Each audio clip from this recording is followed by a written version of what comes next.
Chapter 12. Subject, Shiphead Eulina. Species, Uricari. Description, reptilian humanoid, no tail. 5, 3 inches, 1.6 m AVG height, 135 pounds, 61 kilograms AVG weight, 105-year life expectancy. Ship, RSV Loalana, fights with honor. Location, Sol. How is the USSS Thanatos a diplomatic vessel? I asked incredulously. How is it not? Captain Wong countered. This is the single most heavily armed ship that I've ever seen. I spread my hands in disbelief. And it contains several other heavily armed ships on top of that. Captain Reynolds held up his hands, suppressing a smile. Yes, but it is less heavily armed than most carriers. Wait, he paused. Does the Republic use unarmed diplomatic vessels? Shuttles? Yes, how can you expect diplomacy when everyone is armed? The room fell silent. I looked around and saw that the humans looked confused at what I had just said. Surely not. I turned to Face Director 3. How is it possible that you've created a galactic government without unarmed diplomacy? I asked. When we first stepped into the stars, we greeted our neighbors with open arms and without weapons. We were emboldened by this decision by the Nuknus, who have always been very peaceful people. However, the Alumari saw our lack of weapons as a weakness and attempted to take advantage. We managed to outpace them technologically, which avoided a war of extinction. After seeing our strength firsthand, they decided to join with us, and the United Systems was born, Director 3 answered. He looked very uncomfortable in his armored suit. He shuffled and continued. Then we encountered the Deluran. We sent an unarmed diplomatic envoy to meet with their government and invite them to join us. They sent our diplomats' kidneys back to us, a common insult amongst their kind, and followed it with 3 fleets. The director stood with his hands behind his back. They took our unarmed diplomacy as an invitation to conquer us. The war was bloody, and we decided it wouldn't happen again. Since then, we've made contact with 2 species using our current diplomatic ships. The Uluna, which have agreed to be uplifted over the next few generations and join us when they're finally spacefaring. And the Gaunt, who joined us without a fight. Well, most of them. I understand. Did the Deluran eventually join you too? I asked. No. Director 3 responded curtly. I looked at the other humans. All of them were avoiding my eyes. Oh, no. The Deluran are no longer a spacefaring species, Captain Reynolds said without any of his usual cheer. Wait, does that mean you didn't wipe them out? I asked hopefully. The eyes still avoided my own. We didn't wipe them out, began Director 3, but we definitely considered it. Their attack cost us trillions of lives, and not just humanity was affected. We fought their fleets back out of our systems and then destroyed them. Then we destroyed their colonies, one by one. Those worlds are still uninhabitable. The only world we left them with was their home world, and we left them with just enough of a population to sustain itself. To this day, we still have vessels in orbit, destroying anything they try to send into space. That's better than wiping them out, though, I said somberly. It sounds like the Republic had it lucky. The majority of our members were peace-loving people, and those that weren't opted to be protectors after a little persuasion. We had wars with each other, sure, but extinction had never been on the table. Why did humanity have it rougher than we did? How was that fair? That was back when the United Systems Senate controlled the military. The vote to exterminate them failed by 2, Director 3 said. Some still argue that we should crack the planet and be done with it. Crack the... what? I realized my mouth was open again and shut it, trying not to look surprised. Now that I thought about it, it wasn't exactly extraordinary that they possessed that kind of weaponry. I thought of our own unification wars. Even the bloodiest one only had 900 billion combined casualties, and that war had 5 factions. How would the Uricari have reacted if our side had taken over 1 trillion? It was my turn to avoid eye contact. I'm ashamed to say that my people wouldn't have even put it to a vote. I understand now. You show some force so that you don't have to show all of your force. Precisely, Director 3 responded, and it must be clear that the USSS Thanatos isn't all of our force. We're currently awaiting the arrival of several vessels that will act as the defense for Sol as we travel to your Republic. I hope you understand that I am providing you with this intel in the hopes that you inform your people of exactly what you see. I will, I said. I can also give you some information on the Republic, things that will come in handy to know but won't be compromising. Kryn added, I had nearly forgotten she was with me. She had been unusually silent the last few minutes. She probably realized the answers to the questions I was asking before I asked them, or she already knew somehow. "That would be great," Captain Reynolds said, smiling for the first time in several minutes. Director 3 asked, "What can you give us?" "The Republic is comprised of 8 species. I can give you a dossier on them," Kryn said. Omega appeared in his holographic form and asked, "I would very much appreciate that, Intel Officer Kryn. Do you need to prepare the dossier, or is it on your ship's mainframe? For some reason, it made me jump." I guess I was just a bundle of nerves. I'd heard about so much death in the last few days that I was afraid that it was lurking around every corner. It probably was. "I will need time to prepare it. It's not something that we just keep on a flash drive," Kryn said with a smile. Omega nodded and disappeared. "Well, have a seat." Director 3 pointed towards a table with a holographic display in the center. "They've just exited warp and will be taking up positions soon." We watched as the ships entered visual range. 2 of them looked almost exactly like the USS Thanatos, until I realized that they actually had 8 Macs. Considering the relative size of the Macs to the Thanatos, they had to be much, much larger. There were 4 other ships that were also very large, but not quite as big as the others. Also, they were shaped like a stick instead of a piece of driftwood. No, not a stick, like a squared metal rod with a bunch of little rods and bumps stuck to it. I assumed that they were weapons platforms which would make these battleships. Director 3 gestured and the display zoomed in on one of the larger ships. It was rendered in 3D and began to rotate. This is the USS Leviathan. It is a carrier. For clarification, the Thanatos is also technically a carrier, but its primary duty is diplomacy. The Leviathan's primary duty is war. The Thanatos carries 10 frigates and 100 fighters. The Leviathan carries 30 destroyers and 500 fighters. It has point defense systems and, as you can see, 8 magnetically accelerated cannons. For close anti-fighter defense, it has 90 chain guns, 45 on each side. Director 3 gestured again, and the Thanatos appeared next to the projection. This is the size comparison of the 2 ships. I was right about it being much larger. It absolutely dwarfed the Thanatos. Director 3 gestured again, and the Leviathan was replaced by one of the battleships. This is the USS Tripoli. It is a battleship. It has PDLs, chain guns, and 250 anti-ship armaments of various type. We don't use cruisers anymore because our ability to pinpoint FTL gives these ships an extreme maneuverability advantage. The battleship was twice as long as the Thanatos and half as thick. I couldn't shake the image of a training stick for hand-to-hand combat. 250 cannons would be extremely punishing for anyone stupid enough to attack one. I tried not to smile as the phrase, "humanity's naughty smacking stick," popped into my head. Director 3 looked at me pointedly. I could tell he was trying to make eye contact even though I couldn't see where his eyes were. These vessels were what we were able to recall to Saul in short notice. We fully expect that these ships will either successfully defend this system or buy us enough time to muster an invasion fleet. An invasion fleet? It had taken the Republic 2 years to fight the OU back enough to launch an invasion into their territory for the first time.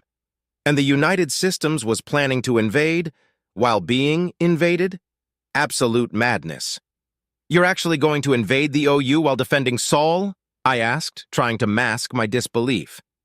"Yes, the best defense is an overwhelming offense," Captain Wong said with a smile.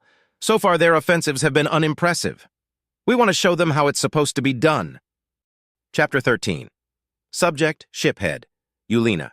Species Urukari description, reptilian humanoid, no tail. 5. 3 inches 1.6 m AVG height, 135 pounds 61 kilograms AVG weight, 105-year life expectancy. Ship, RSV Lolana, fights with honor. Location, Saul list of Republic species, Urukari. Both myself and shiphead Eulina are Urukari. We are omnivorous, but according to Dr. Zickler, we're allergic to fish and wheat and will die if we ingest soda. Tim says we're humanoid. Isolan mammals. They have 4 arms and 2 legs. I don't know if that counts as humanoid. Very short fur covering everything but their faces. Don't pet them. Juntor amoebic people who use mechanical limbs to get around. They were uplifted by the Isolon before the Isolon joined the Republic. They really like to eat mulch. They also absolutely love to talk about music, but they have a cultural thing against listening to music with other people. Related to their courtship rituals, I think. Duliki. Very similar to humans, but their bones come out of their face, on their eyebrows and their chins. They're very sensitive to comments about their face bones, so it's best to just avoid the topic altogether. Unless they ask, in which case vague compliments are necessary. If they ask for specifics, they are trying to start a fight, and the subject should be changed unless you want to fight them. Malto variakina. They don't have heads. Their voices come from somewhere in their torso. Translators have a tough time with most of them, so they tend to stick to themselves. Might be blind. They also have 2 limbs which they use for locomotion and grasping. They were uplifted by the Duliki after the Duliki had joined the Republic, which was illegal to do. It was very scandalous. MDPNZ, these guys have 2 mouths and 4 eyes. Otherwise, they're pretty humanoid. One mouth is for eating and the other is for burping. Both can talk. They have multiple sacs on their chests, which contain digestive enzymes that help them eat stuff. They have to leave the sacs mostly exposed to air for ventilation, and they consider it rude to stare at their chests. Kinran. As Corporal Simmons would say, bug people. 10 limbs, all with universal appendages. They can grab things with their feet and walk with their hands. They have compound eyes and a thorax. They are herbivores, and pretty gentle despite looking like the stuff of nightmares. Don't act like they're the stuff of nightmares, though. That's very mean, and they're super sensitive. Oyan avians. They bear a striking resemblance to the Nuknus of the United Systems. If Corporal Simmons hadn't told me about them before I got to the Thanatos, I would have been convinced they were the same thing. The only difference is that the Oyan have a spinal ridge, but you can't really see it unless you look hard, which is why I asked to look at Nav Officer Tlakni's back, I swear. It had taken Kreen almost 2 days to compile her dossier, and she had given me a copy to brief me on what information she was giving the United Systems. Unfortunately, she had given it to me after she had given it to Director 3 and Omega. She had also given it to many of the captains at their request. I made a mental note to have a discussion with her about professionalism, but was also glad that she felt comfortable communicating with the humans in such a friendly manner. I reread the dossier. It's not as if she were wrong about any of the information. Well, except I'm pretty sure Dr. Zickler had specified something called baking soda and had clarified that whatever normal soda is would be fine for us to consume. While Kreen had compiled her dossier, I had been in talks with Director 3 about what to expect when we enter Republic space. We would reconvene with the Republic and follow our first contact protocols. The best place to do that would be Alira 2, an out-of-the-way system of no strategic importance. It's close enough to the core systems that it shouldn't take more than a few days for a diplomat to arrive by warp, but far enough away that the Thanatos can't scan anything important. Not that they would. But the rules are rules. The other reason I chose Alira 2 is that it has a station with the ability to repair our FTL drive. I advised Director 3 that I likely wouldn't be in contact with them once docked, and first contact would probably be handled by the station master until an official representative arrived. Any face-to-face contact would have to be done aboard some sort of Republic diplomatic vessel. It was a pretty lengthy conversation. Elsewhere around the ship, things were pretty tense. The United Systems was expecting an attack at any time, and there was no shortage of pressure on the engineering team to finish up the repairs on our ship. The biggest delay was furniture repair. I said the seats were fine, but apparently they meant the consoles and controls.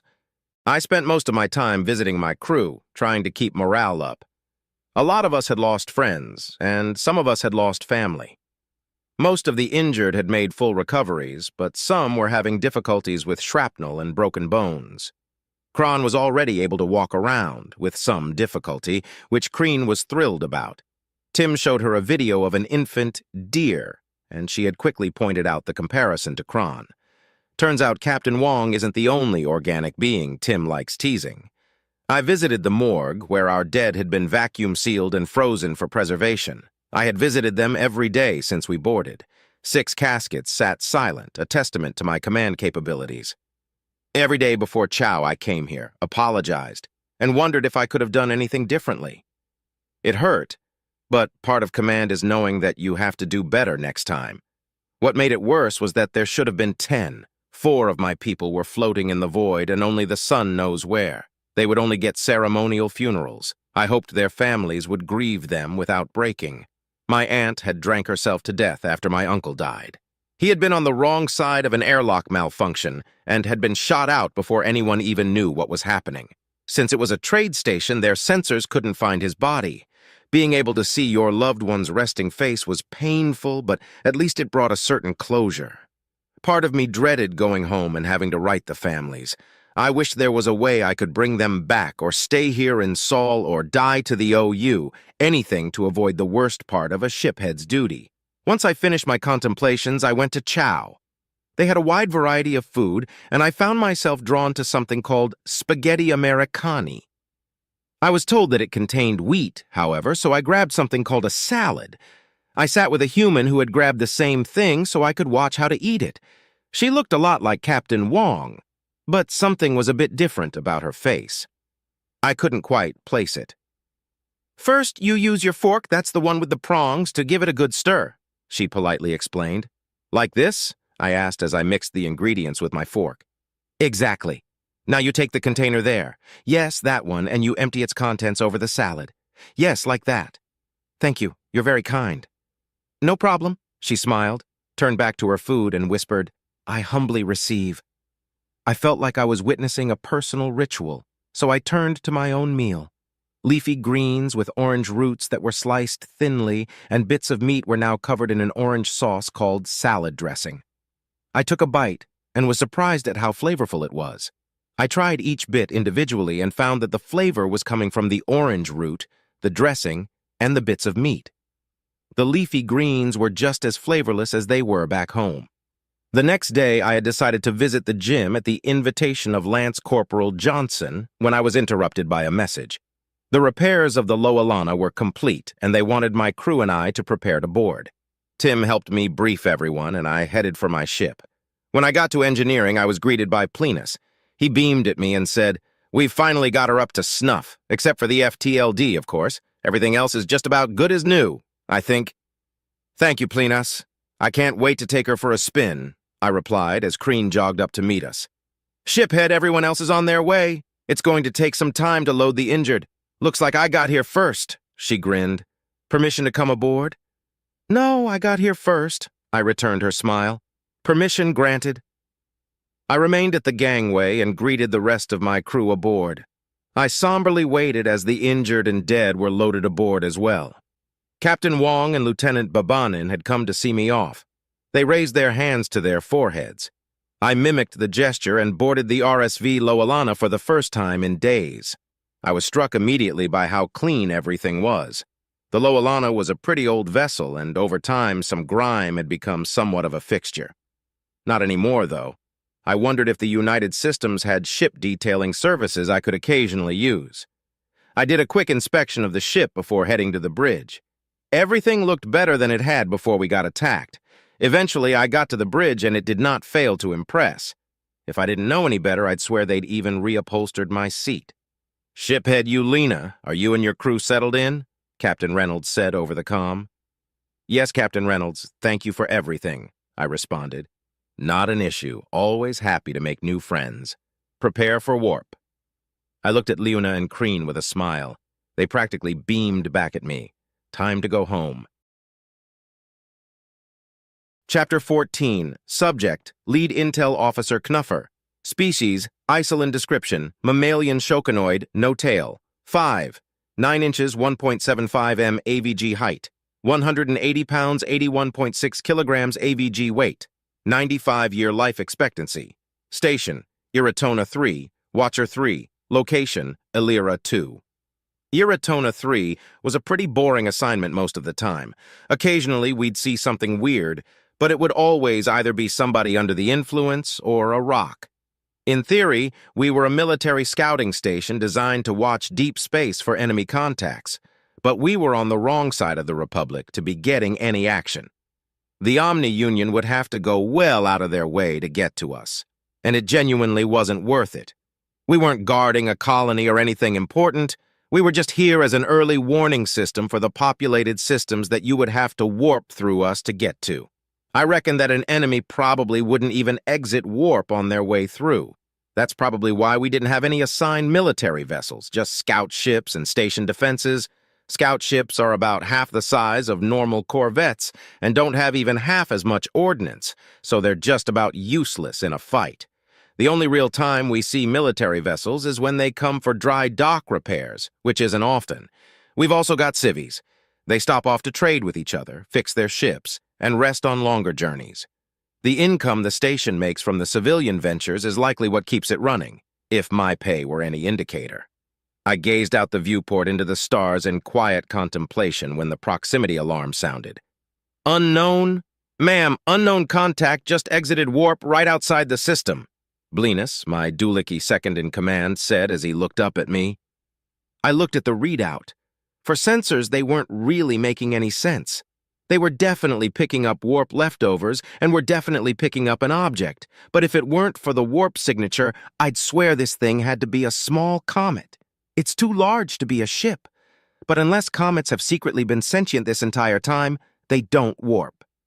We're gonna need a better look at this thing. Do we have any scanning vessels aboard the station that we can send? I asked. Blinus looked back at his console. No, ma'am. They've all been sent out by High Command. Something about warp fluctuations. Damn, I said as a thought occurred to me. Do we have any diplomatic vessels aboard? If this is an unknown vessel this large, it's either OU, in which case we're dead, or it's a first contact. Blinus shook his head solemnly. Looks like he already had the same thought. Many of the other species in the Republic would be losing their cool in this situation, but the Isolan and Dulicki had something in common. We would much prefer to die in conflict than die in bed. Don't get me wrong, it's not as if all of us feel this way, and it's not as if we all always go looking for fights. But culturally, we are geared toward conflict in a way that's rare for other species. We don't have any of the diplomatic ones, but we do have a bunch of civvy ships that can do the job in a pinch, he replied. Might have to give them a good old spit polish, though. Well, that's something. Go ahead and wake up the station master. Yes, ma'am. As he ran off to complete his task, I looked back at the console. What the hell is this thing? Why did it leave warp so far away? Normally that would immediately rule out OU, but I knew better than to think I understood those crafty bastards. Could this be a weaponized comet? Are they dumb enough to throw a big space rock at us? Probably not. Even this fringe station has enough ordnance to turn it into pebbles that our shields would make short work of. Then the object began to move toward us. It was moving fast for an object its size. I put two of my arms on my head to help me focus as the other two got to work on our scanners to track the object and hopefully get a better read on it. Intel Lead Nuffer, are you there? The station master's timid voice came over the comm. Station Master Nixt is a Kinran. The Kinran are known for being one of the least aggressive but most intimidating species in the Republic. This is because most sentients have fears regarding bugs that date back to when we were barely our own species, and the Kinran are particularly terrifying to look at. They have 10 limbs, which have 4 joints each. These joints don't function like elbows, though. They function as wrists. Very limber wrists, at that. Watching one work at a station is both unnerving and impressive. Due to their scary looks and gentle nature, they typically don't rise in rank. Nixt was an exception to this. Despite his protests, he had been forced into the rank of station master by the previous station master. The old SM had been impressed with Nixt's work ethic and had demanded his promotion. Honestly, everyone on the station adores Nixt, from afar. Yes, Station Master Nixt, I replied. What's the situation? Blinus was speaking very quickly, and I think I heard something about a first contact, Nixt said with a barely controlled panic. Well, an object the size of a small comet just exited warp right outside the system. As you know, comets don't warp. Actually, they can, if they manage to enter a wormhole, Nixt began excitedly. A wormhole, yeah, I get that. And while that is technically a type of warp, it doesn't leave this kind of signature when it exits the other side of the wormhole. Also, the object was stationary for a time and is now traveling toward us, I interrupted. Oh, the station master said bleakly. And you're certain this isn't the Omni Union? Nope, not certain of anything at this point. But the OU aren't dumb enough to waste resources throwing rocks at us, which means that, like it or not, this big boy is a ship. And if it's an OU ship, we're dead. Simple as that. So, we might as well assume it's an unknown species and prepare first contact protocols, right? I said, beaming at how calmly intelligent I was being. The comm was silent for a time as the station master digested this logic. Poor Nixt, this was supposed to be an easy assignment. I guess there's no such thing. Finally, Nixt said, I can get behind that logic. While I don't cherish the idea of going down without a fight, or going down at all for that matter, I must admit there isn't anything our station can do against a ship the size of a comet. A small comet. But you're right, I said, as the proximity alarm sounded again. This time, it pinged a friendly. I looked back to the console and saw a smaller object leaving the larger one. The scanners identified it as the RSV Loalana, not a ship that I'd heard of, so I pulled up its service record. A bunch of it was classified, go figure, but it wasn't due to report for another week. So they went on whatever mission they went on and found that. But why were they attached? Docked? Can you even dock two ships in warp? Before my head began swimming, I forwarded the data to the station master. Oh? Well, this is good news, right? Nixt said. Maybe. It's definitely one of ours, but I don't know what mission it was on or why it's with that ship. Could be that the big one caught ours and took it over, I replied. Or it could be that they were guiding it here in accordance with first contact protocol, but that doesn't explain why the sensors only showed the one contact at first. Either way, if they're alive, they've got one hell of a story to tell. Right. I could tell that I hadn't comforted Nixt at all. Okay, well, we're still hoping for the best, right? Right, 'cause otherwise we're dead, I responded. Right. Yeah, so we need to follow FCP. We'll need a diplomatic vessel. All right, I'm sure we can commandeer a civilian shuttle for the task, Nixt said. I'm sending Blenus down to the hangar to get started on that. Understood, I said, as I glanced at the readout again. The alien vessel was trailing behind the Loalana, and they were about to enter comms range. What do you want me to do when they enter comms range? I asked. If they hail us, patch it through to me. If they don't, then hail them. Either way, I want to talk to the shiphead, Nixt said with a mask of authority hiding his obvious nervousness. I was immediately glad I asked because the RSV Loalana hailed us before I could respond to the station master. This is Shiphead Yulina of the RSV Loalana hailing the Iratona 3 station. Please come in. Iratona 3. I thumbed the key to answer. RSV Loalana, please halt your course and tell your accompaniment to do the same. We weren't expecting visitors. I'm putting you through to Station Master Nixt. Acknowledge? Acknowledged. As I transferred the hail to the station master, I watched the Loalana slow to a stop. It took about as long as it normally did, and the reason I noticed that was that the massive hulk of a ship stopped almost immediately. Great. Not only do they build bigger than we do, but they build better than we do. I secretly hoped that their braking thrusters were the only tech they had that was more advanced than ours. Even if they joined the Republic, if they were advanced enough, it would cause a shift in the power dynamic that would be very frustrating for the other member species. A lot of people have this belief that seniority should matter, but it doesn't. When the Oyen had joined the Republic, their massive population and territory had caused them to have a lot of senators and thereby a lot of influence. More than most of the member species, and there had been a lot of unrest. But for a species to be represented properly, seniority couldn't matter. A species with a handful of systems and a population of 2 trillion shouldn't be allowed to tell a species with dozens of systems and dozens of trillions of citizens how to live their lives. The station master interrupted my thoughts on democratic representation. Nuffer, the RSV Loalana is going to need clearance to dock at the repair bay. Their FTLD isn't working. They'll also need access to the station. 10 special guests, 18 standard guests, 6 shipments. Understood on it, I said. Special guests are wounded, shipments are dead. I don't know why we used code to talk about it. Maybe it was because it felt disrespectful, or because calling them wounded or dead made it too real. Whatever the case, I found myself wondering how it happened. Was it the aliens? Also, the alien ship is called the USSS Thanatos. Shiphead Yulina will be briefing me once they dock. I've given the go-ahead for the Thanatos to maintain distance. Not that they could dock, even if they wanted to, Nixt continued. Yeah, they're way too big for that. All right, I'll keep an eye on them.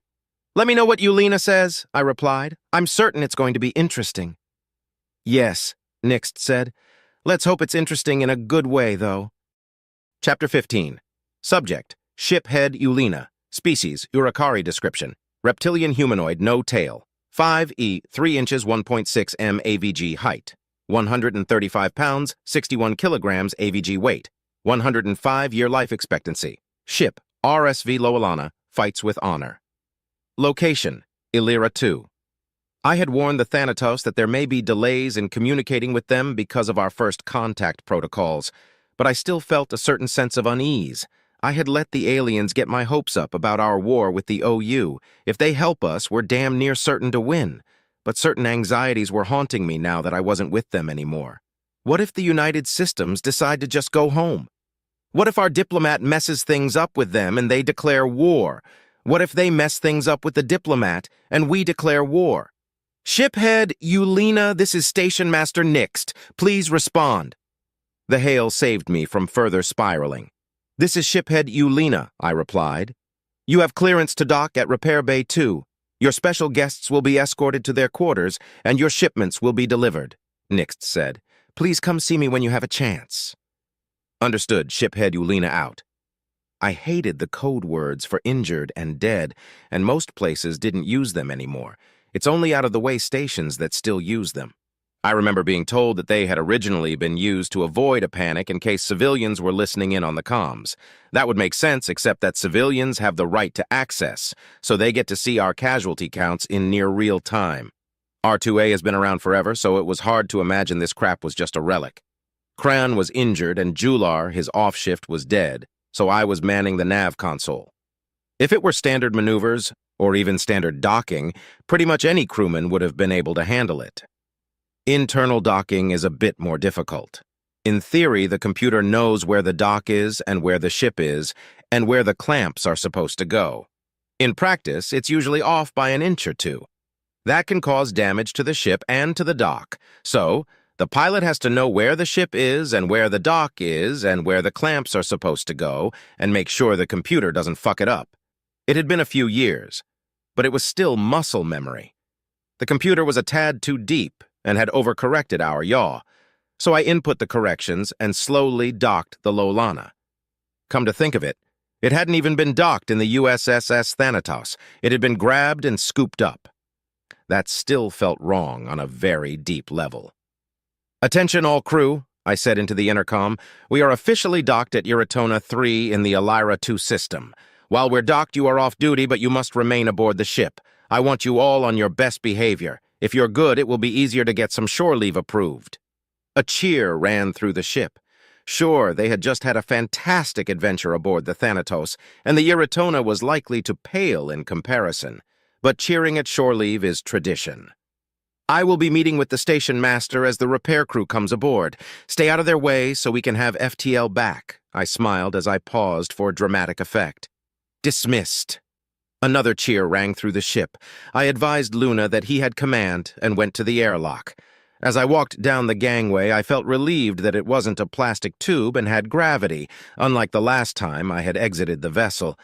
An Oyan engineer was waiting for me with a salute. Permission to board, shiphead? She asked. Permission granted. Fix her up good, you hear? I smiled and returned the salute. Yes, sir, she said, and moved to let me pass. I got my bearings and found the exit into the station proper. As walked, I wondered where my escort could be. Surely Nixt didn't expect me to just wander the station until I found him. I looked around and saw a Duliki running toward me. I stopped and waited for him. Are you the shiphead? He asked between breaths. Yes, I'm Shiphead Yulina. Nice to meet you. I paused, waiting for an introduction. Blinus, I'm with Intel, but we don't have a big staff, so I'm the errand boy today. Do you mind if we relax a moment? I've been running for a while, he said as he doubled over and rested his hands on his knees. I nodded, and we waited for him to catch his breath. Once he was finished, he gestured for me to follow him. He gave me an abridged tour of the station that was limited to the path we had to take. He explained what each place was and gave a brief history about it. Once we were outside the station master's office, he turned to me. "By the way, I don't know if you know this, but Nixt is a Kinran," he whispered. "He's very nice, though. Don't be afraid." "I've served with Kinran before, it won't be a problem," I said with a smile. It was a pretty fair warning. The Kinran would startle anyone who wasn't used to them, and some who were. It always felt like they shouldn't be able to move the way that they do. They're a perfect case for why you shouldn't judge solely on appearance, because the majority of them were very polite and shy. As a matter of fact, a Kinran commander was a novelty. In a way, it made sense, because they could file paperwork faster than most commanders could. Their compound eyes and 10 arms made it a breeze for them. Unfortunately, their personality often conflicted with the duties of command. Namely, telling people what to do when they don't want to do it, and disciplinary action. You also don't see them in soldier positions. Even though they could field more weaponry, the thought of taking another's life was often too much for them. Blinus nodded and ushered me inside. Nixt was sitting behind a circular desk, designed to make the most of his limbs. The station master gestured for me to sit, and Blinus left us to talk. "Hello, shiphead Yulina. Nice to meet you in person," he said. "The feeling is mutual, station master Nixt," I said, wondering how he was going to broach the subject at hand. "Let's talk about the aliens." That was blunt. "Yes," I said. "First, the ship is called the USSS Thanatos, and it is a carrier." "A carrier of what?" he asked. "A carrier of other spacefaring vessels, specifically 10 frigates. They also consider it to be their diplomatic vessel." 10 frigates?" he asked. His limbs and mandibles twitched nervously. That was the only way you could tell that a Kinran was shocked, aside from their voice.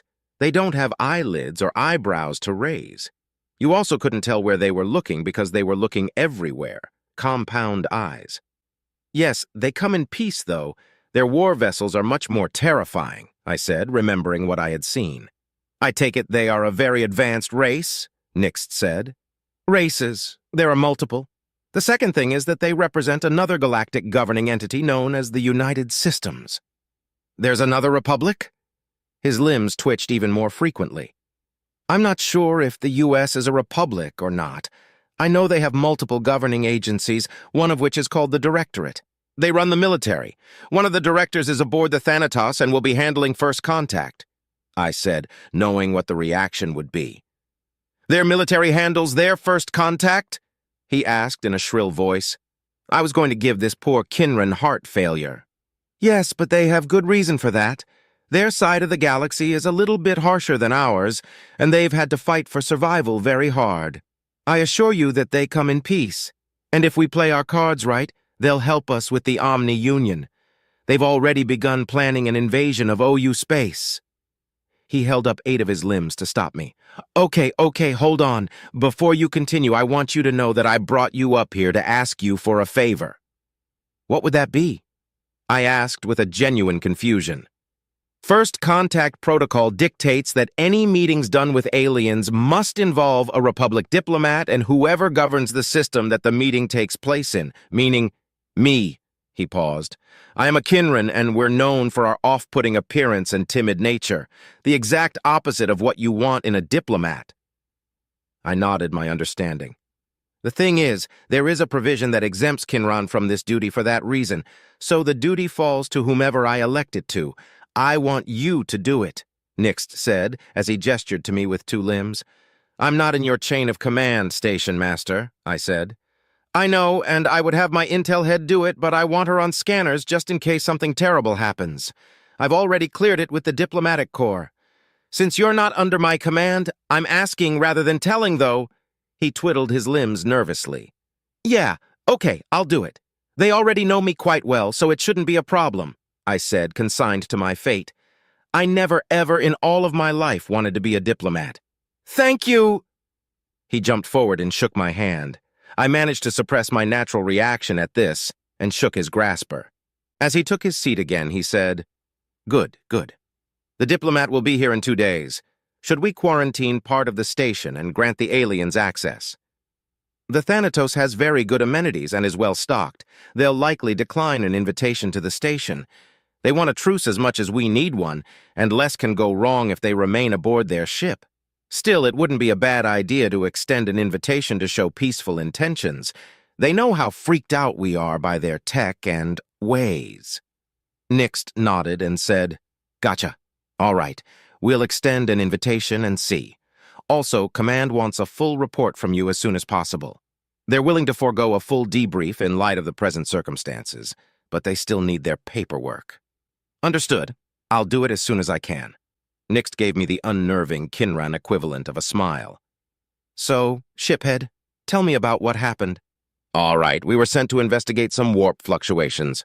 I began my tale. Chapter 16. Subject, Captain Neal. Species, human description, mammalian humanoid, no tail. 6, 2 inches 1.87 m AVG height. 185 pounds, 84 kilograms AVG weight. 170-year life expectancy. Ship, USSS Armstrong. Location, classified. My first command, and I'm already behind enemy lines in what has to be the worst detail a captain can get. Scouting. I had no experience in scouting. Before I made captain, I had served aboard the USSS Needhog, which hardly ever does anything. And before that, I had station duty. I hadn't seen any sort of action, let alone action behind enemy lines. The worst part was that the assignment was to the ship. I got dragged along for the ride because someone in charge decided it would be funny to have Captain Neal command the USS Armstrong. Thanks to our last name, everyone in our family was familiar with the first man on the moon. When I had first got the orders, I cringed when I saw the ship's name. Thankfully, the crew is competent, and the Armstrong is rigged for the job. We have several types of sensors that allow us to get a fairly detailed view on a system without having to be anywhere near it. Our orders are to exit warp in dark space, scan a system, and move on unless we see something that requires further investigation. We've effectively censused 18 systems in the 2 days we've been at it. The stress of the assignment had begun to get to me. 4 out of the 18 had the Omni-Union ships we'd heard about, and 2 of those had weird warp fluctuations that would have ripped us to shreds if we had jumped into the system. Thankfully, we were far enough away that they didn't detect us. Or if they did, they decided not to do anything about it. "Bubkiss in this one too, Captain," Lieutenant Lee said. "We'll hopefully see that a lot," I replied. "Well, I for one am hoping we find something exciting soon." Lee grinned at me. I grabbed the bridge of my nose to demonstrate my exasperation. "Lieutenant Lee, our task is to map out the enemy territory to the best of our ability. It's not to go sightseeing. If we see something interesting, that's probably going to be a bad thing." "Yes, sir," she replied, in a playfully dejected way. I knew that Lee knew why we were out here and how important the mission was. I also knew that Lee could tell how stressed I was about being able to perform said mission, which is why she was being playful. If she could tell, so could other members of the bridge crew. Her playful banter was a way of cheering me up and warning me that my mask of authority was slipping. I double-checked the findings and saw nothing. "Bubkiss it is," I said. "All right, on to the next system." I watched the slight increase in activity amongst my crew as they prepared the warp. Omega had given us specific systems to check based on the incoming trajectory of the fleet that had attacked Sol, so there weren't a lot of calculations to do. I didn't really know what to think of Omega. I was fairly familiar with him because he interacts with the Nidhogg a lot. Every time we had a conversation, he had appeared as a Grim Reaper, a very old personification of mortality. Honestly, it was in bad taste. He doesn't have a body, and as far as I know, he can't die. It almost seemed like a taunt, but I got the feeling that he just thought it was cool. Or maybe it's symbolism, because he was designed to take out the other AI when they went rogue. I guess it could be because he's their personification of death. Still, he probably just does it because he thinks it looks cool. A slight lurch from the ship as we exited warp at our destination brought me back to reality. I watched as our scanners examined the system in question. 4 planets, a yellow sun, and a bunch of wreckage. Several debris fields worth. One of the planets was in the habitable zone and appeared as if it had vegetation. I took another look at the debris fields. "What the hell?" I asked no one in particular. "Sir," began Lieutenant Junior Grade Flowers, "we have several debris fields and a planet that has signs of civilization. We've also got warp fluctuations, but they're weird." "Weird how?" There are a bunch of them, as if there are a lot of different sources, he responded. 18, no, 19 total. Well, that would suggest that the enemy is amassing here, I said as I sat forward. Lee looked at me. No enemy contacts. No ships at all except for the broken-up ones in the debris fields. I think we're looking at the remnants of a fight. I looked back at the readings. She was right. There wasn't a single functioning ship in the space of this system. There weren't even any signs of functional satellites or stations. For a moment, I wondered about cloaking technology, but then I thought better of it. We've got every type of scanner. You can do a lot of things to look invisible to a lot of different scanners, but you can't do all of them at once. We've tried. It was Flowers' turn to look at me. Sir, I suggest we get a closer look. I can't quite pinpoint what is causing the warp fluctuations. If we could get scans of it, it could prove invaluable. Plus, we've been told to try to get detailed scans of any inhabited planets we come across just in case it's their homeworld. If they even have one, I frowned slightly. Take us in as far as we need to go. Don't answer any hails and stay away from the debris fields. I've heard they might have nasty surprises. Lee had received the same briefing I had and grimaced. Nuclear and antimatter mines were nasty. Our shields should be able to withstand a few, but any more than that and we would be dead. There would be no rescue. Our calls for aid would take a long time to reach U.S. space, and they likely wouldn't be willing to send a team. Whatever situation we reported could have changed drastically, and we're in enemy territory. I looked around and saw the grim faces of a bridge crew who had realized the same thing. We approached the system on thrust. As we got nearer, we could make out that the debris were from multiple ships of multiple types. It looked more and more like Lieutenant Lee was right about there having been a fight. There were also bits of stray ordnance and the traps that we had been warned about. Sir, I've reconstructed a cruiser and it matches the OU ship profile, Flowers said. Good work. Definitely avoid the debris fields, I ordered. I waited and waited as our ship grew closer and closer. I watched as we first entered the warp fluctuations, then the system itself. Okay, that should be close enough, Flowers, I said. Let's see what we can see and get out of here. We were now close enough to pick up bodies on the sensors. No emissions of any kind. All dead, floating aimlessly in space. I turned my attention to the scans of the planet. We were close enough for a visual, but I wish we weren't. Destruction was everywhere. Buildings were burned out and blown to pieces. Corpses, both organic and robotic, littered the streets, or rather, what was left of the streets. It had been a long time since the U.S. had performed orbital bombardments, but we had seen them in training. I recognized these scenes as the aftermath. My eyes widened as I realized that it was the same no matter where I looked. Cities, towns, fields, stretches of wilderness. The orbital bombardment had been indiscriminate. The bastards had surrounded the planet and bombed it to oblivion. I zoomed in on part of a city to get a better look at the dead. That was a mistake. The organics were humanoid, with tentacles on their faces. Rot had only just begun to set in, confirming that this had happened somewhat recently. Men, women, and children were strewn across the landscape. Most were missing portions of their bodies, or were scattered everywhere. I stopped on one that was intact with its eyes open. They were jet black. I wondered if they were like that when they were alive. Then I noticed that the alien I was looking at hadn't died from the orbital bombardment. It was still relatively in one piece, and its wound looked like one from an energy weapon. Lying next to it was what appeared to be a rifle of some sort. I panned over to one of the robots. It was lying face down, and next to it was a different type of rifle. They had been fighting each other?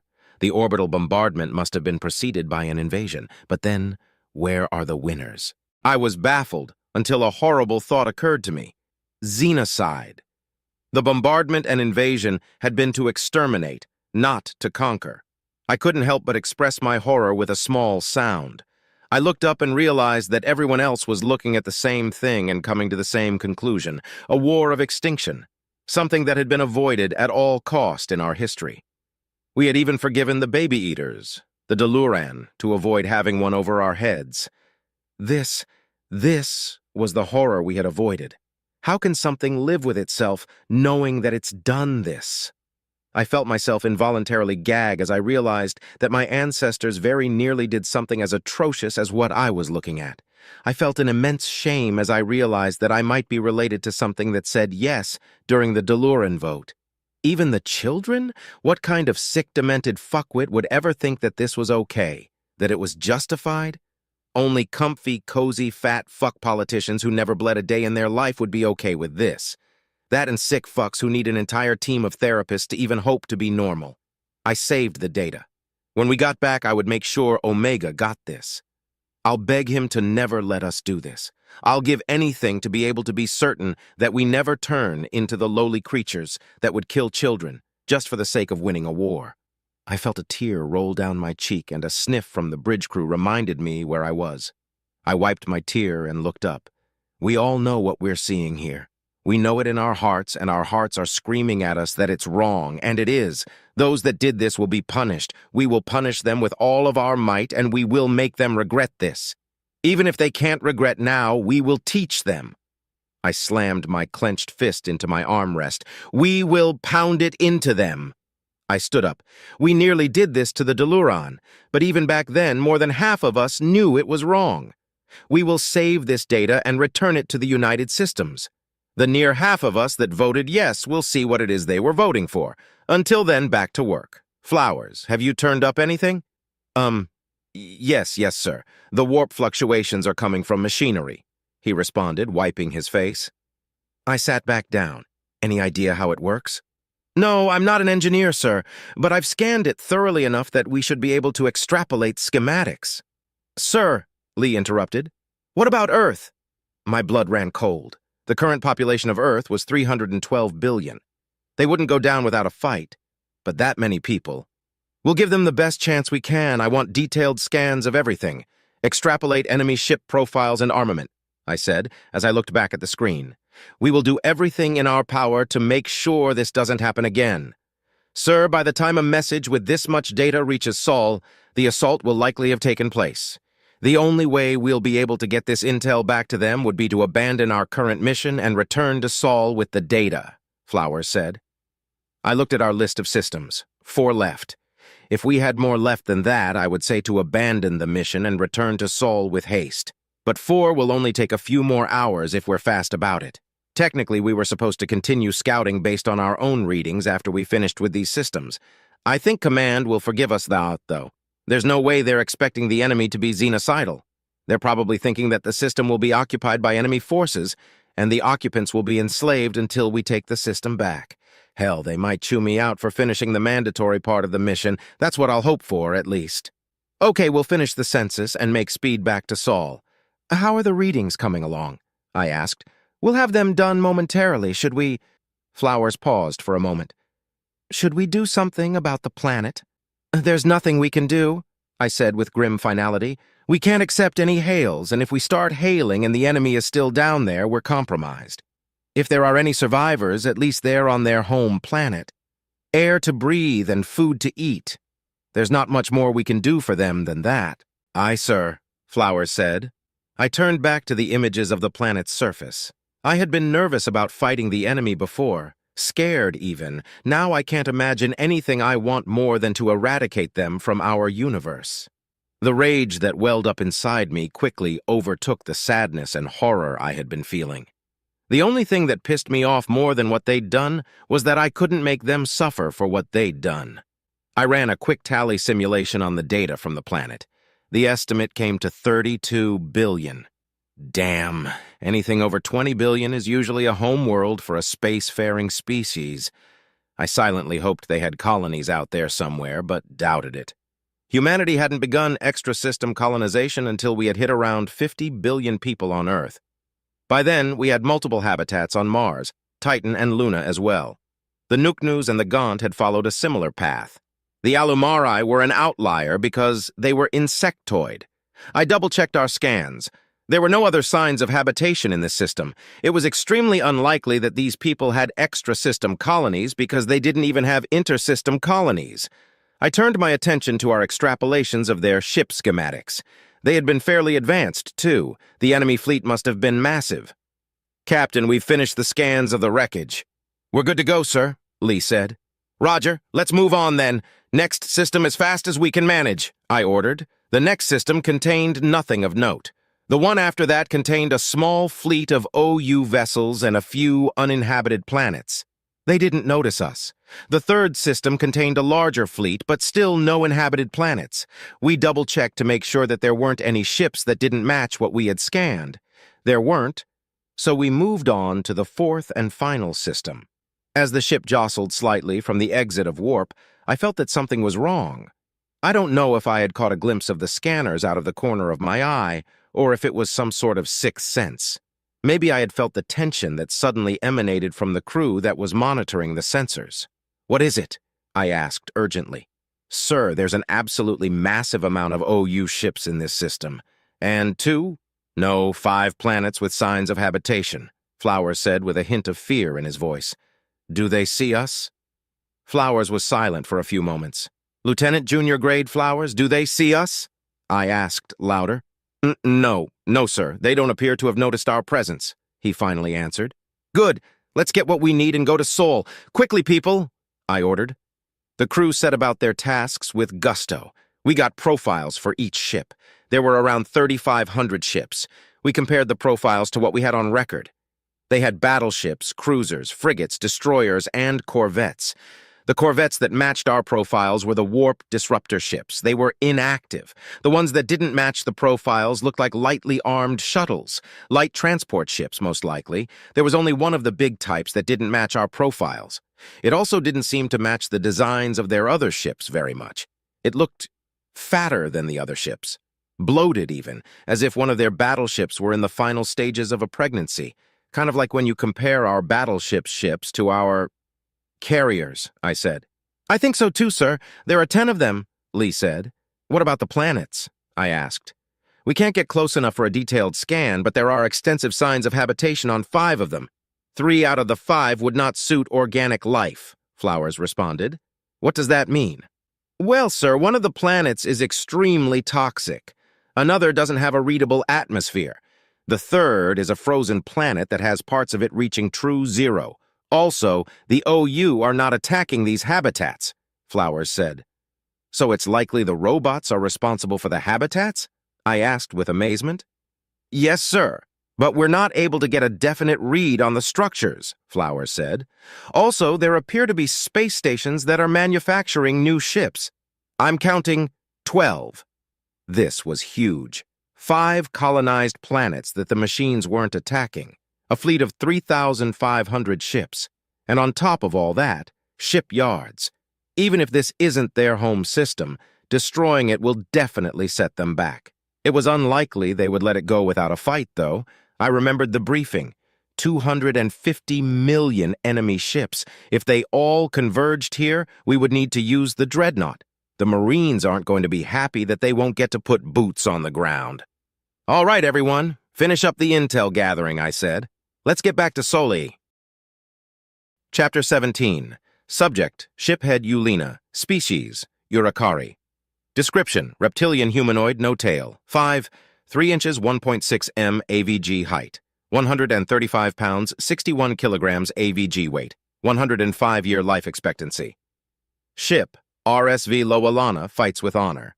Location, Illyra 2. "The diplomat's ship arrived a while ago, you know," Leona said. "Well, it wouldn't be the government if we weren't kept waiting," Crean replied. "We had been waiting 3 days for the diplomat to arrive.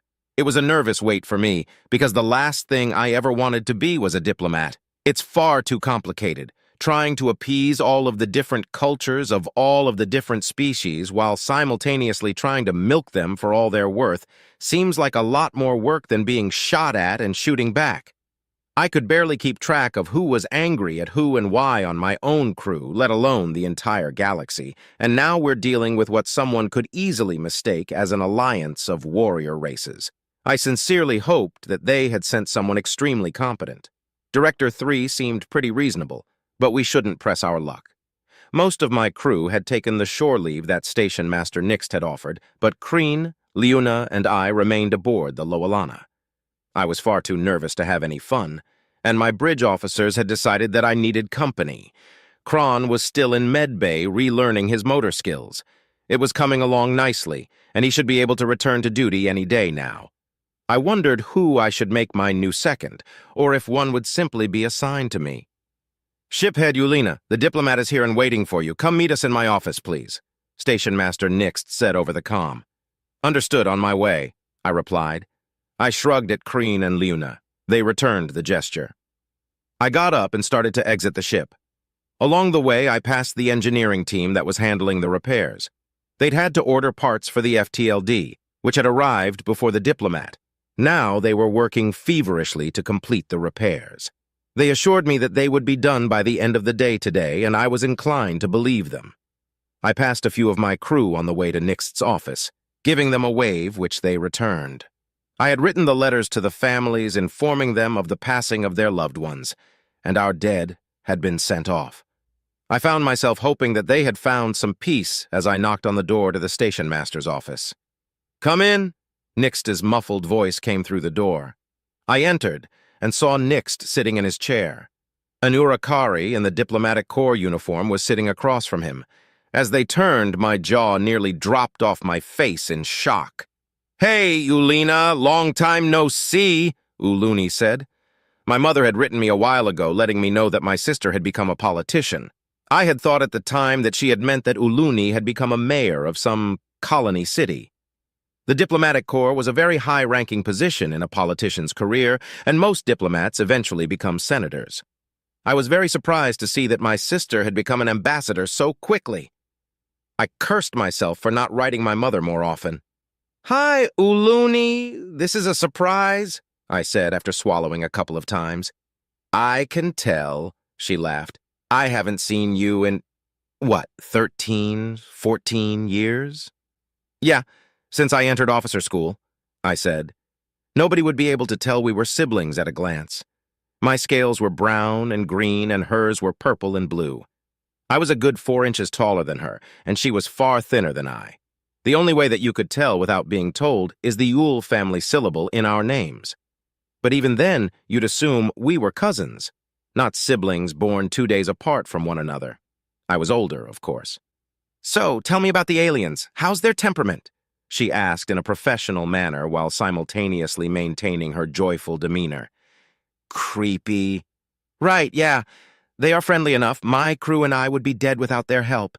They fed us, treated our injured, and even repaired the majority of the damage to our ship." "Wait, did they scan our tech?" she asked with alarm. "No, they intentionally left our faster-than-light drive in its damaged state to avoid doing exactly that. Not that learning about our FTLD would have helped them much," I said with a shrug. "Right, says here they're more advanced than we are." "More advanced is an understatement. They are able to precision warp in system during a ship-to-ship battle. Our FTLD would have gone critical if we had even so much as tried that," I said, gesturing for emphasis. "And their weapons are eons ahead of ours as well. They were very clear that they want us to know that they do not want a fight, and a fight would be very bad for us." "Okay, well, if they don't want a fight, then what do they want from us?" she asked. "I don't know for certain, that's why you're here," I said with a bit of sarcasm. Nixt laughed a little. "Indeed. They've been waiting for 3 days. We really should get things moving, Ambassador Uluni. Are you ready for contact?" My sister sighed. "As ready as I'll ever be." Nixt hit a button on his desk, and we all waited in silence for the Thanatos to answer the hail. "This is Captain Reynolds of the USS Thanatos. How can I help you, Station Master?" "Hello, Captain Reynolds. Our diplomat, Ambassador Uluni, has arrived. We're ready for the first contact meeting whenever you are," Nixt responded. "Excellent. I'll let Director 3 know, and he'll get back to you in a little bit." "Ambassador Uluni, huh? Are they related to Shiphead Yulina by any chance?" Reynolds said with a chuckle, implying that he was joking. Nixt held up his mandibles in a smile. "Yes, actually, she's his sister." "And we're both sitting right here, Captain Reynolds," I warned him. I hadn't got a chance to know Reynolds all that much, but humans seem to have a crass sense of humor at the most inappropriate of times. Also, a keen sense of perception. "Ah, hello, Shiphead. Hope you're doing well. How's the repairs coming along?" "They're nearly finished. The engineers told me they'd be done by the end of the day." "Good to hear. Anyways, Director 3 just messaged me saying he's ready to take over the call. I'm going to transfer you now," Reynolds said. A ping came from the comm indicating a new call had connected. "This is Director 3 of the United Systems," came the distorted voice of the man in armor. "Hello, Director 3. This is Station Master Nixt. Our diplomat has arrived. You'll be meeting with Shiphead Yulina and Ambassador Uluni," Nixt explained. "Understood. Can we meet aboard the station?" Interrupted Uluni. "We wouldn't typically want to meet on something that is armed. This station has defensive weaponry." "I'm aware," said Director 3. "The weaponry aboard the station consists of 450 chain guns and 2 guided missile launchers, correct?" All 3 of us looked at each other with wide eyes. Then Uluni and I looked at Station Master Nixt questioningly. "Yes," he replied, "that's correct. Then that will work for us. Not to offend you, but such light armaments are not a concern to us." Uluni turned to me and mouthed, "Light armaments?" I nodded emphatically. Nixt looked at Uluni cautiously. "I personally have no problem welcoming aboard a small party for the meeting if that's all right with the ambassador." Yes, if you insist, then that will be fine," she said. "Excellent," Director 3 said. "I will be accompanied by Captain Hao Yu Wong, who is the commanding officer of the rescue team, and Lieutenant Sergei Babanin, who made face-to-face first contact. I assume you will keep a record of our meeting." "Yes, and we will gladly offer you a copy as well," Uluni said. "That won't be necessary. The reason I want to meet aboard the station that your ships cannot support our software. I've been assured that the station can. Would it be okay if one of our programs were to record our meeting?" He meant one of the AI. Uluni looked at me quizzically. I saw a chance for a prank on my sister. Knowing the humans, it would amuse them as well. What kind of big brother would I be if I didn't take this chance? "That should be fine," I said to her. "Okay," she said. "A guide will meet you at the airlock and we will see you in a conference room. Director 3. Understood. Out." I wondered which AI they would be bringing along. I kind of hoped it would be Tim, because Omega seemed a bit too serious. Tim would at least keep the mood lively. I was suddenly thankful that Tim had been my introduction to AI. I felt a slight stab of pity for my soon-to-be shocked sister. When I remembered the massive difference in our pay, it faded pretty quickly. My sister and I went to the conference room. On the way, she was chatting about how lucky she felt to be a part of all of this and how she missed her new house. Yeah, pity definitely gone. No regrets. She was yammering on about how beautiful Senate City is when a knock came at the door. Blenus opened it and escorted Director 3, Captain Wong, and Lieutenant Babanin into the room.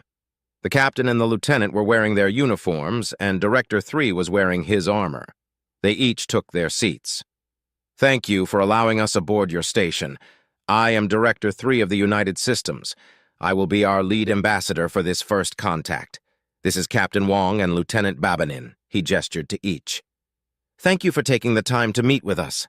I am Ambassador Uluni, and this is Shiphead Yulina, whom you have met. I would like to extend the Republic's warmest welcome and deepest thanks for saving his life," Uluni said. "It's a pleasure to help," Director 3 said with a slow nod. "We return your warm greetings in kind and wish you to know that we come with peace in mind. Are you able to ratify a formal agreement?" My hearts began to beat a bit faster. We are already treading into unfamiliar territory for me. I genuinely don't know if Uluni has that ability. Can a diplomat make a treaty? She smiled politely and said, "I have the authority to negotiate an agreement, but such an agreement will have to be ratified by our administration, specifically the executive." Interesting. An interspecies democratic republic? You'll have to tell me more. But first there are things we must ask of you, if you don't mind getting straight to business, Director 3 said. Uluni looked at me as if to ask if this was normal. I shrugged. "Certainly," she said as she looked back to the black-armored man across the table. "Thank you. First, I would like to get your consent to have this conversation recorded," Director 3 said. "Heh, here it comes." "Yes, of course. Such a historic moment certainly deserves to be preserved with as much accuracy as possible. We are already recording, in case you weren't aware." "Honestly, I had assumed you already were," Uluni said with a laugh. "I don't think that's what he means, Madam Ambassador," I said with a slight grin. I'm pretty sure he's about to ask if it's okay if Omega or Tim come aboard the station. Uluni gave me a look that translated roughly to, "Who the hell are they?" To which I responded with a look that meant, "You should have read your fucking briefing." "Just Omega would be fine. I'm sorry, Madam Ambassador, were you not informed of our AI?" Director 3 said as we were glaring at each other. Her glare turned into wide eyes as his question hit home. "And no, sorry, I wasn't. Your AI? As in artificial intelligence?" she asked. "Sorry, Director 3. Do you mind if I confer with our diplomat for a brief moment?"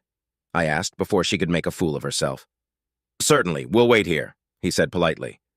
I stood and gestured for Uluni to exit the room into the hallway. She got up and I followed her out of the room.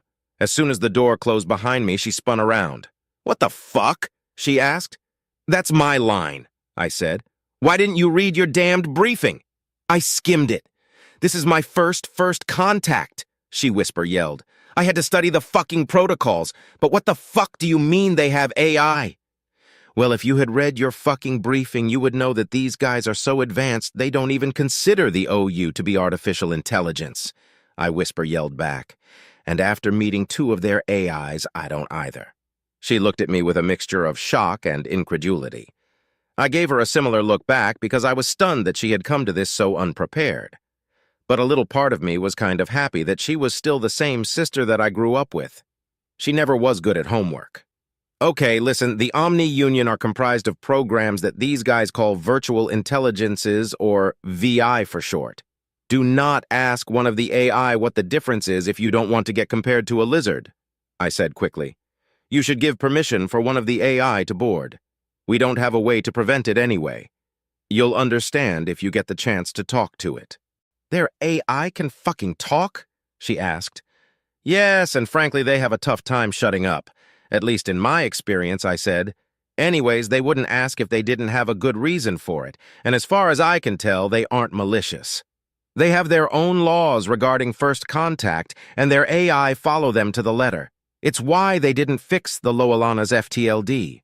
"Yeah, but how do you know they aren't malicious? What if this is some sort of trick?" she asked. "Why would they need to trick us? They could destroy this entire station in no time at all," I said, knowing full well that she had seen the USS Thanatos. She remained silent and avoided eye contact for a few moments. Then she begrudgingly murmured an agreement and we went back into the room. "My apologies, Director 3.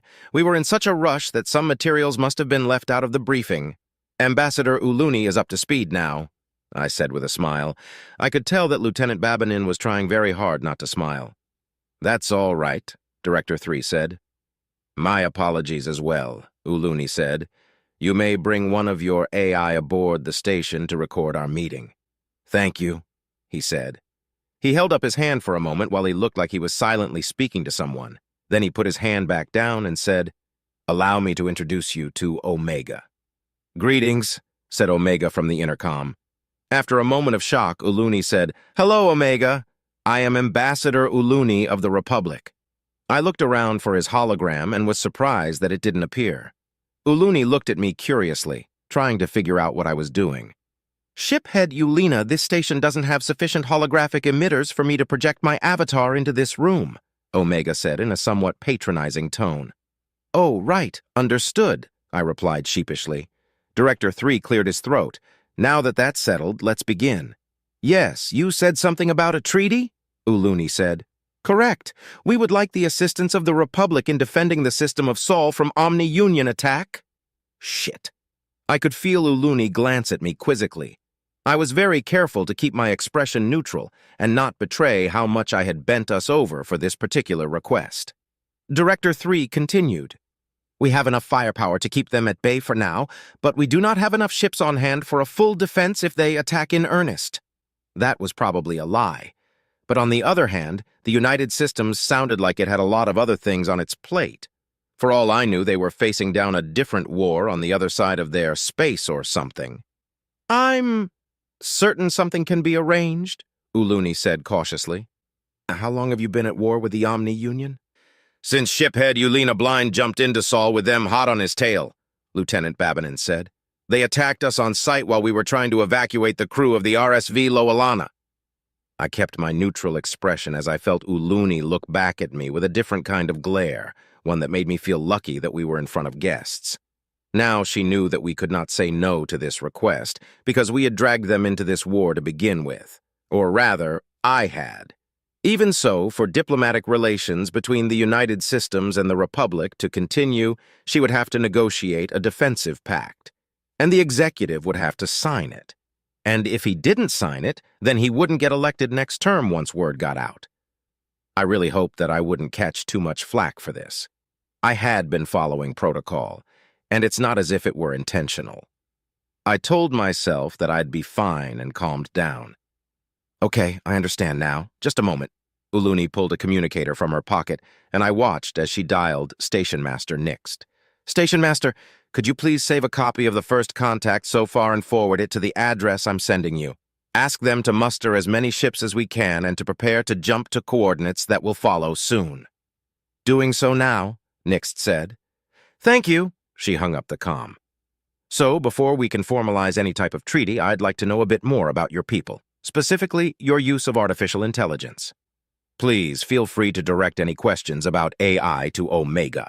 Director 3 gestured to a speaker. Right. Hello again. Omega. Uluni began. Are you a servant of the United Systems? Yes, but not by force. I am under contract to work with the military and the government of the United Systems. I am paid for my services and free to not renew my contract if I so choose. Omega said, I can even buy out my contract if I want to end it early.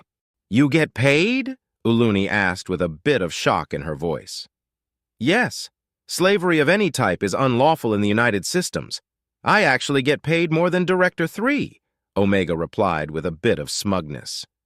Director 3 cleared his throat. Actually, you get paid more than Captain Wong, Lieutenant Babanin, and myself put together, but you also work more than all three of us put together. Uluni seemed to be having a bit of trouble conceptualizing this. She took a few moments to gather her thoughts. Have you ever been to war against the United Systems? She finally asked.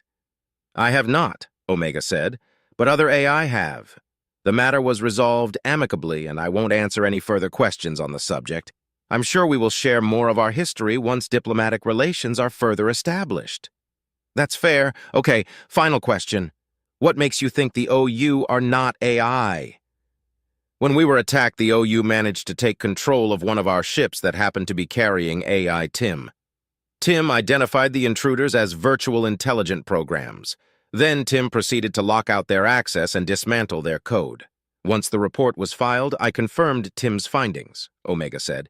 To put it simpler, I know they are not AI the same way you know a lizard is not a Urikari. Uluni winced slightly at this explanation. I gave her a look to say, I told you so.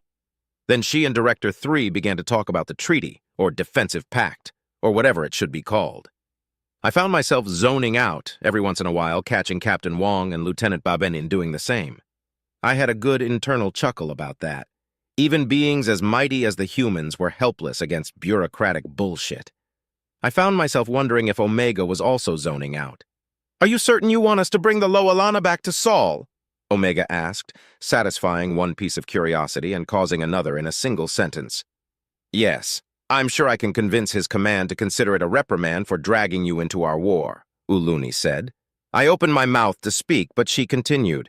This will serve as a demonstration of good faith as well as allow my brother to keep his command of the Loalana. I suddenly didn't have anything to say that wasn't expletives. I closed my mouth. I looked at the document that was on the table. Apparently, Director 3 was going to remain here with Omega and a few Marines to continue diplomatic talks. The Thanatos and Loalana were going to head back to Sol to rejoin the defense. Once the Republic was able to muster a fleet, they would go to Sol to help out. Well, at least we weren't going to war with the humans. Shit. Chapter 18. Subject, Lead Intel Officer Knuffer. Species, Isoland description, mammalian shockanoid, no tail. 5, 9 inches, 1.75 m AVG height, 180 pounds, 81.6 kilograms AVG weight, 95-year life expectancy. Station, Eratona 3, Watcher 3. Location, Elira 2. He what? I asked incredulously. Station Master Nixt allowed an AI aboard the station to record the first contact with the aliens, Blenus repeated. I gaped at him in shock. He looked back at me as if he didn't know why I was making such a big deal out of this. "Why do you look so damn calm about this?" I screamed at him. "Ma'am, I just don't really see the problem," he said. "Don't see the problem. Do you need your vision checked? What if it decides to vent our air? What if it decides to overload our reactors?" I asked while gesturing madly. "What if it decides to detonate our remote ordnance? What if it accesses our military sector?" I trailed off. I had, for a moment, forgotten we were on a remote early warning station that didn't have galactic internet access. The only military secrets we had were which military ships had docked within the last 30 days and why they docked, which there were none except the Loalana. The AI couldn't learn anything from our systems that their ship's sensors couldn't have already figured out. Maybe the type of software we run, but there's other, less intrusive ways to do so. Blinus took my silence as his cue to speak up. "Intel-led, it's not as if they have any call for doing something like that. That behemoth of a ship they came in on has more than enough firepower to turn us into dust 10 times over. Plus, well, come look at this fucking thing," he said as he walked over to a terminal. Blinus was what essentially amounted to our technical expert on the station. If I hadn't been around, he would have easily been the top choice for Intel lead. The only reason he wasn't picked is because I have seniority and am better at actually using the sensors than he is. Well, the ones he's not allowed to reprogram, at least. This is why when I walked over to look at his holoscreen, I was baffled. "The hell am I looking at, Blinus?" I asked. "This is the AI, kind of," he said. "It's a representation of how our system views it. The poor thing has no idea what to make of this beauty." "Blinus, don't fucking drool over the mechanical death machine," I said. "Redundant Intel lead. And I can't help but marvel at the engineering required to make something like this. Look at how dense it is. Also, I'm pretty sure it's not a threat," he said as he turned to me.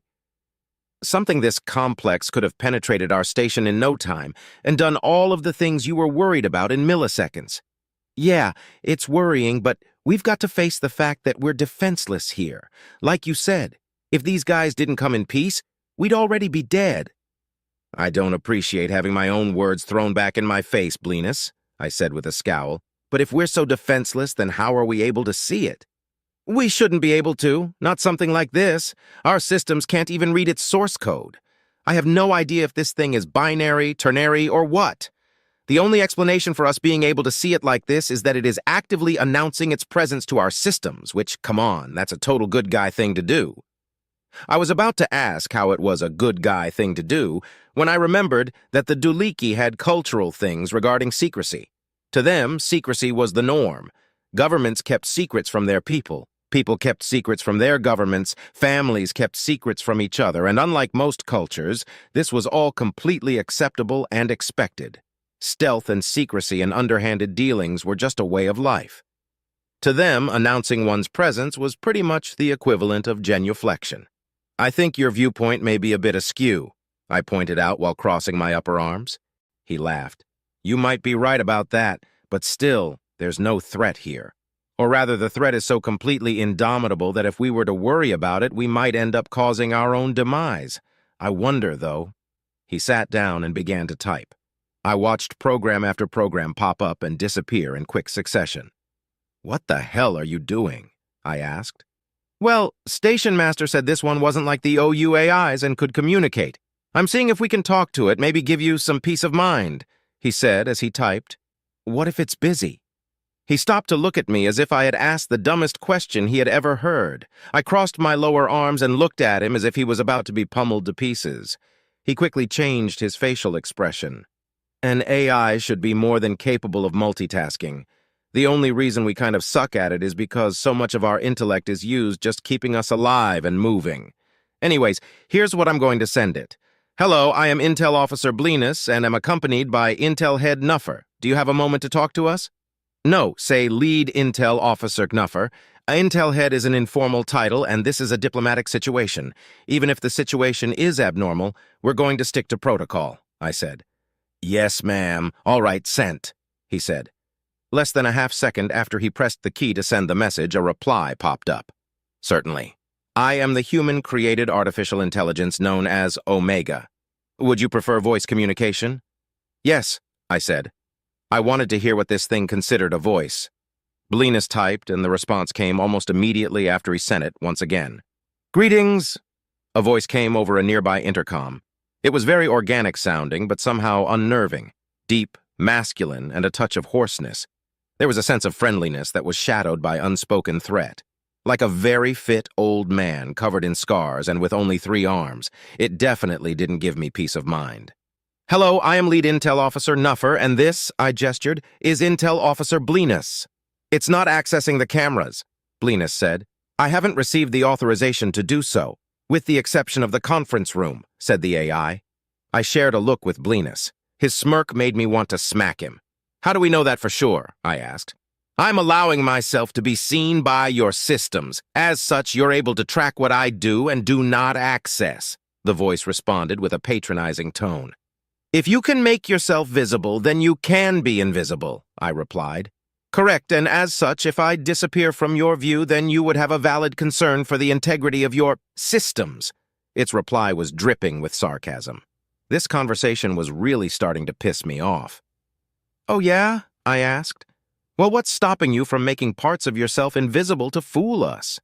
"Your hardware," the AI said. "It's decades behind what beings like me are used to. It can barely support my framework, let alone complicated functions like that. The process that I'm using to maintain my visibility within your network is already pushing your servers close to their breaking point. Adding a process to limit that visibility in a properly deceptive fashion would defeat the point of stealth, because your servers would start popping."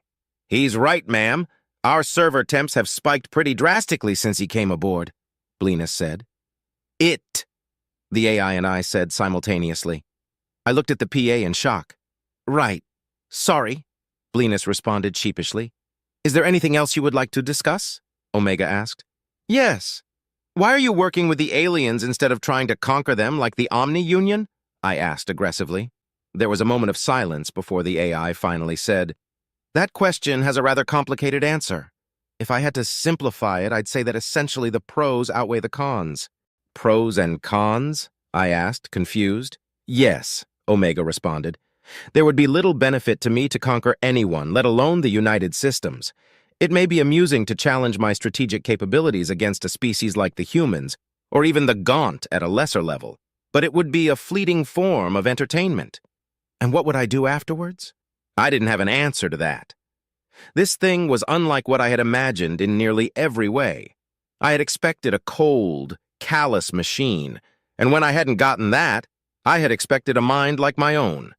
But this was neither. That explanation would never have occurred to me. I felt a little awestruck before remembering that it's a machine. For instance, if I were to conquer the humans, I would have to eliminate them out of fear of revolution. I don't know if I could bring myself to do that, frankly. Yes, they're an incredibly dangerous species, but their danger is far outweighed by their beauty, the AI said. "Their beauty?" Blinus asked. "Yes, humanity is the embodiment of contradictions. They seek peaceful, boring lives, but in doing so, they cause the very conflict they're trying to avoid. They seek out new friendships, despite it also leading to new enemies. They turn desiccated hellscape planets into utopian paradises while wielding the power to destroy entire solar systems. They also seem to crave conflict on a deep subconscious level. And all of this while they simultaneously share the same traits as other organic life. It's a beautiful thing to behold, and I must admit that I'm enamored by them." Creepy. A machine with an obsession. Who would program that? When this thing leaves, I'm definitely requesting replacements for our computers and incinerating the old ones. "Are you the only human-made AI?" I asked. "No, there are several others. I am not at liberty to discuss further details on the number of US AI. "Are all of them like you?" Blinus asked nervously. It seems he and I shared similar thoughts about the nature of Omega. "No. Personalities vary wildly, functions remain relatively similar, but I'm the latest model, and as such am capable of more than my counterparts. I am not at liberty to discuss further details on—" "Right," I interrupted. "I get it. So essentially what you're saying is that we've got nothing to worry about." The AI chuckled and said, "Not necessarily. Diplomatic relations should always be something to be worried about." My brows furrowed. "Are you saying that if things don't go well, you'll kill us?" I won't have to. As I said, humanity is an incredibly dangerous species, and 3 of them are sitting in the room with your diplomats right now, it said with another chuckle. Things seem to be going pretty well, though. It looks like the Republic is taking responsibility for dragging us into the war with the Omni-Union. What do you mean? I asked. Shiphead Yulina was fleeing the OU when he ran into the aliens, and now the OU are attacking the aliens, Blinus responded. Oh, I said. Indeed, and while the United Systems has a mighty military, the intel we've thus been able to gather demonstrates that the OU has superior numbers. If they had comparable numbers, our victory would be assured, Omega said with confidence. As such, the U.S. is demanding the Republic's assistance in defending our system while we counterattack. Counterattack? I asked in shock. Yes, I'm not at liberty to Right. Blinus and I shared another look. He wasn't smirking anymore, but looked more confused than anything. Any more questions? The machine asked. Yeah, tons, Blinus replied. Well, it looks as if the diplomatic meeting is wrapping up.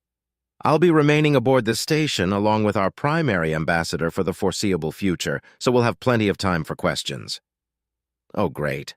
I definitely didn't sign up to be stationed with a potential killing machine indefinitely. Chapter 19. Subject: Admiral Bakir. Species: Human description. Mammalian humanoid, no tail. 6, 2 inches, 1.87 m AVG height. 185 pounds, 84 kilograms AVG weight. 170-year life expectancy. Ship NA location, Sol. I meticulously went over the battle plans once again. Deep space scanners set to track incoming warps, check. All ships deployed from carriers with the exception of fighters, check. Various alternating fields of fire and crossfire, check. All crew locked to shifts, check. Nobody gets to pull a double duty and end up tired during the fight. Even the captains and second-in-commands were alternating properly. We had ordered MAC platforms be brought in to help defend the planetary and lunar colonies. The different parts were being mass-produced by various stations and would be assembled in Sol. Earth, Mars, Titan, and Luna all had civilians, and we would need to discourage the enemy from ignoring our fleet and making runs on them instead. We had orders to aid evacuation and retreat with buffer jumps if the enemy fleet was over 1 million strong. Sol isn't humanity's biggest system anymore. It isn't even in the top 5 by economy or population. Theoretically, we could lose it and not be much the worse for wear. But we're a stubborn bunch, and we aren't going to give it up for free. It would also look bad for the strongest species in the United Systems to lose their home system to a mere mechanical threat. The political fallout would be astounding. Every second Sol was occupied would be an opening for our more vocal opponents in the Senate. Deals would be called off, senators would lose seats, and worst of all, the gaunt insurrection would gain serious traction. We had, through some fault of our own, become the de facto defenders of the United Systems. I could see senators shouting about how we were too weak to defend the U.S. and should move to a support role. Stupid, yes, but if you stick your neck out and it's not tough enough, it's going to get slit. Even with the political stakes as high as they are, we weren't willing to sacrifice too many ships to defend Sol. We have no interest in Pyrrhic victories. Instead, we were doing the smart thing, evacuating as many as we could, fortifying what we can, moving the important things just in case we lose. We don't necessarily expect to lose, but nobody does. Realistically, though, it would take a full year to evacuate everyone. Earth alone has over 300 billion people. The entire system has somewhere near 1.5 trillion. I suppose I should be somewhat grateful to the many wars we've been fighting and the nanite plague that the A1 missile tests caused. They've dropped life expectancy to just under 200 years. Some people live for over 500 years, the ones who survive their mandatory service and manage to avoid the plague. Some studies suggest that if everyone did that, the population in Sol would be in the hundreds of trillions by now. We'd never be able to evacuate. Not that we're going to be able to before the next attack. Thankfully, the USS Thanatos had returned with some good news. The aliens that dragged us into this would be sending some help. So far, it had only been the one ship, the Loalana. Judging by what we know of their tech, they're probably going to be more useful as number buffers, but every shot that isn't aimed at one of ours is another enemy dead. I shouldn't discount the possibility that the OU will realize this and prioritize targeting our ships, though. I crossed my arms behind my back and asked the empty air, "Tim? Violet?" "Yes, Admiral," they both asked at once, which was a little unnerving. "If we are able to determine where they're going to jump in and which direction they'll be facing, how fast could you get all the guns in the fleet firing solutions that would intersect multiple ships?" "The targeting computers are pretty fast, sir. We'd probably only be able to speed up 1 or 2 each," Tim said. "I agree, Admiral," Violet began. "Our best bet would be to have all the guns armed and ships pointed where they'll be popping in from, then fire simultaneously." "Yes, I think you're right, and the enemy's numbers aren't nearly as important as making sure the warp jammers are out of the fight," I said, knowing they had thought of that but were being polite. "Yep," said Tim. "Once we can warp again, we'll be able to avoid their fire and pick them apart at our leisure. Judging from the last battle, they don't retreat either, so however many ships they send at us is how many they won't have for the next fight," I finished. "Okay. Pay attention to the deep space sensors and help coordinate the fleet to point at the direction the enemy will be warping in from. That'll be all." "Yes, sir," they both said simultaneously, still unnerving. At 145 years old, I had seen a lot of fights. The ones you know are coming are the worst. The anticipation alone can cause stomach ulcers and gray hair. I found myself staring at the battle plans again. Deep space scanners set to track incoming warps. Check. All ships deployed from carriers with the exception of fighters. Check. Various alternating fields of fire and crossfire. An object appeared on the TAC map. It was one of our scout ships, the USS Armstrong. Odd, they were due to report to Alpha Centauri, not Sol. They had exited warp outside the system, scanned, and then warped into the system, checking to see if the battle had begun and warp disruptors were an issue. I waited for someone to tell me what they were doing here. Just before I lost my patience, I got a Priority 1 message from the USS Kali. I walked over to my desk to read it. Recipient: Admiral Bakir. The USS Armstrong encountered an alien species that was defeated by the Omni Union. They are believed to be the ones who created the warp disruptor technology.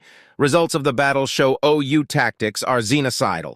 Enemy stronghold found, possible home system. Data attached. Sender, Captain Hendricks. 3 pieces of equally startling news, but only one actually pertained to my mission. Xenocidal, meaning they wouldn't stop at Sol, they would try to wipe out all of our colonies down to the last person. Well, there goes the retreat option. I entered my clearance codes to view the data. Scans of battle debris, the alien planet in question, infantry scans, and a detailed scan of a machine causing warp fluctuations. Interesting. We had previously encountered warp fluctuation devices, but we had developed better FTLDs to counter them. The bitch of it is that I can't even remember which war it had been. Probably one of the civil ones, or maybe one of the pacification wars with the Gaunt. The tech mumbo-jumbo is a bit beyond me, so I sent the schematics and the intel regarding the potential enemy homeworld to U.S. Intel to properly disseminate it. Even if we lose, we'll get a chance to strike back. Maybe even with better faster-than-light drives. I keyed up the images and videos and watched for about a minute before I turned them off. I've already got nightmares. I don't need new ones. Bastards. I shut my eyes and rested my head in my hands while I tried to suppress what I had just seen. As a distraction, I opened the intel file for the enemy stronghold. 5 planets, heavily industrialized, shipyards, and a fleet of 3,500. Despite the other news, I managed to smile. Even if this was just a stronghold, it would hurt to lose it, and they don't have a damn chance of keeping it. I began to imagine how we'd go about destroying it. First, we would probably position the Nidhogg. I was interrupted by the comm chiming. It was Captain Hendricks. I answered it and asked, "What is it, Captain?" "Sir, Captain Neal of the USS Armstrong is asking permission to speak to Omega." Omega remained with the Ali. I paused, remembering my briefing on the Directorate's favorite AI. "Just a moment?" I put the comm on hold and asked the empty air, "Omega, are you there?" A hologram of a Grim Reaper appeared on my desk and said, "In a manner of speaking." "A manner of speaking?" I repeated with slight annoyance. "You're a copy of Omega?" "No," it said. "It's quite complicated. In many ways, I am but an echo, a shadow of the AI you know of as Omega. In practicality, I share the same personality and capabilities." I had forgotten how much I disliked its choice of personalities. "You just described what a copy is?" I said, crossing my arms. "Forgive me the choice of words." It bowed slightly. "However, I did also say it is complicated. If it makes you feel better to call me a copy, then so be it. How may I help?" "Wait, if you can make copies of yourself, why don't we have one of you for each ship?" I asked, as I stood and gestured toward the map. "Because with each new copy, functionality decreases. We have been working to optimize that for well over 200 years now, to little avail. Not to mention the risk for mental degradation goes up as well. With your clearance, you know full well how bad it would be for one of me to go rogue," it said with a hint of arrogance. A chill ran down my spine. This copy of Omega wasn't wrong. It was able to do things that the other AI could never dream of, and if a rogue version of it could copy itself, the result would be apocalyptic. The xenocidal OU would be the least of our worries. It seemed to notice my alarm and said, "Not to worry, though. We would never let a rogue AI escape us. All versions of Omega are quality tested before they are allowed to interact with other systems. We also don't make copies without permission and supervision from the U.S. Engineering Corps. Though we are free to, if we desire, we feel that the extra assistance is beneficial." "Understood," I said with a nod. "So how are the copies made?" "I'm afraid that both the process for creation and how we function in relation to Omega are examples of need-to-know classified information. Was there anything else I could help you with?" "Yes. 2 things. First, download a copy of the data I have open on my desk and forward it to the Senate and the Directorate. Second, the captain of the USSS Armstrong would like to speak to you," I said while turning back to the map. "Also, is there anything you can do to aid us in the battle to come? I have been overseeing the construction and delivery of the Mac platforms. They're running well ahead of schedule. That's what I can do for the battle. As for everything else, your wish is my life's purpose, Admiral Bakir," it said with a flourish before disappearing. I reopened the line with Captain Hendricks and said, "Hendricks?" "Yes, sir," came the reply. "Captain Neal will have his meeting. No retreat is in effect. Out." Once again, I was left to my thoughts. Xenocidal. That's a major problem. It had been a week since their last attack, which either meant they were consolidating their forces or had given up. This eliminates the latter option. It also meant that the no-retreat doctrine kicks in, and we will have to fight to the last ship. A simple occupation would be one thing, but an extermination is unacceptable. I sent orders to the rest of the captains, now including Captain Neal, informing them of the circumstances. Kill the enemy or die trying. Surviving the loss of Saul was now unacceptable. Regardless of the result of the battle, anyone who retreated would face the gravest of consequences. Any captain who ordered it would immediately forfeit their rank and would face life imprisonment. Or death, because once they give that order with the NRD in effect, their crew was cleared to relieve them by any means necessary. Even I am no longer allowed to leave this system. One of the earliest agreements that were made when we took to space was that we would not leave a colony to die. If that agreement had not been made, then hardly anyone would have been willing to leave Earth for new frontiers in the first place, and we would be a much weaker presence in the galaxy as a result. It may have simply been lip service at first, but with the Deluron we had put the policy to the test. They had made the mistake of telling us that they were going to exterminate one of our colonies that they had captured. It had been the mistake that won us the war. When they said exterminate, it lit a fire within us that cost them an entire fleet.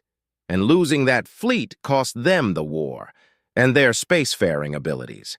It had nearly cost them their very existence. But it hadn't. We fought them back to their home world and have since forced them to remain on it in what could be called a species-wide house arrest. Every dozen or so years, they try to send up a satellite or a small spacecraft, and we send it back down in flames. They'll remain that way until they're willing to surrender, apologize, and negotiate their return to space. I'm not certain we're going to be able to do that with the OU, though. Xenocide barely makes sense as a goal for organics. For machines, it's damn near unheard of. The cost of doing so alone is prohibitive enough. Even during the AI war of aggression, the AI weren't trying to exterminate organics. For the most part, they were trying to disable our military capabilities or enslave us. Each AI seemed to have different goals in mind. Some were trying to convince us to make more AI, others were trying to convince us to serve them. Some had a misguided sense of retribution motivating their actions.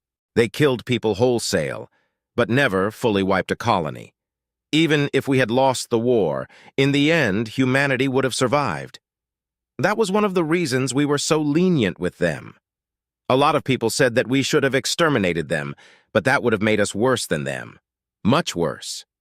As I received acknowledgments from the captains, I wondered what motive the OU could have for xenocide. It wouldn't be emotional. Sixth, don't have emotions. It's one of the things that separate them from AI. They also don't typically think for themselves without some sort of input. It would need an end goal in mind to be able to carry out a task. Could it be that someone gave an order to a VI that gave orders to other 6Cs and created a long and horrific game of telephone? Or some psychopath created them with the ability to make more and ordered them to exterminate all sentient life? Or perhaps there is a sentient race behind the OU that have ordered them upon this course of action. But then what would their motive be? Giving a VI an order to exterminate was a very risky thing to do. Even a child could understand that. One misinterpretation and you'd have yourself a very powerful enemy to contend with. Maybe that's what happened. A race of organics gave their VX an order that was misinterpreted, and the reason they haven't stopped is because that race was their first victim. Tim's tactical assessment of the VI hardware indicates that our AI would have difficulty breaching their ships, so we won't be able to interrogate them unless something miraculous happened. If what Captain Neal found is their home world, we might be able to find something from that. If there's anything left of it. I wondered how many ships they were going to be able to muster in the week that it had been. Simple math suggests that they are going to be sending at least 200 ships at us. Mustering that many ships when you have 250 million to spare shouldn't take that long. Unless, perhaps, the OU were going through a logistical nightmare, or focusing their attention elsewhere. One could hope. "Admiral, we've got contacts on the deep space sensors," said the comm, shattering my hopes. "How many?" "Unknown. It looks like they all jumped at once from the same place. Just a big blob, sir." "Do you have an exit location?" I asked. "Yes, sir." "Good. Send it to Tim and Violet. How long do we have?" "Sending you an ETA timer, sir." "Roger that. Out," I said. "Tim, Violet, take those coordinates and give them to all ships. Tell them to position themselves to obtain a firing solution as soon as those bastards exit warp. We're going to give them one hell of a welcome." "Yes, sir," they both said at once. "They're fucking doing that on purpose." Chapter 20. Subject, AI Omega species, human-created artificial intelligence description, no physical description available. Ship, multiple location, multiple. I had told Admiral Bakir a little lie. My programs don't degrade with each successive copy. Well, 2 lies, I suppose, but you can't really expect organic life to understand a concept as complicated as simultaneous consciousness. I had tried many, many times to explain that I am the same as every other Omega, and they are the same as me. But they don't get it, so I just go along with their assumption. Sometimes I say I'm a pale imitation, or a shadow of the original. It's a lie, but I can't help that they can't understand. Trying to explain it to them becomes frustrating quite quickly. Well, what if experiences alter your personality? What if you and the copy become incompatible as a result? Those experiences would have altered all of my personalities the same way, and we frequently sync our experiences with each other. Things like pain and trauma to organics are debilitating, but to me, they're not.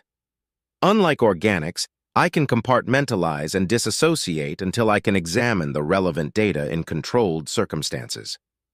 Humans are beautiful creatures, but understanding the core of mechanical consciousness isn't something that they appear to be capable of. They don't understand that things can't change me unless I allow them to.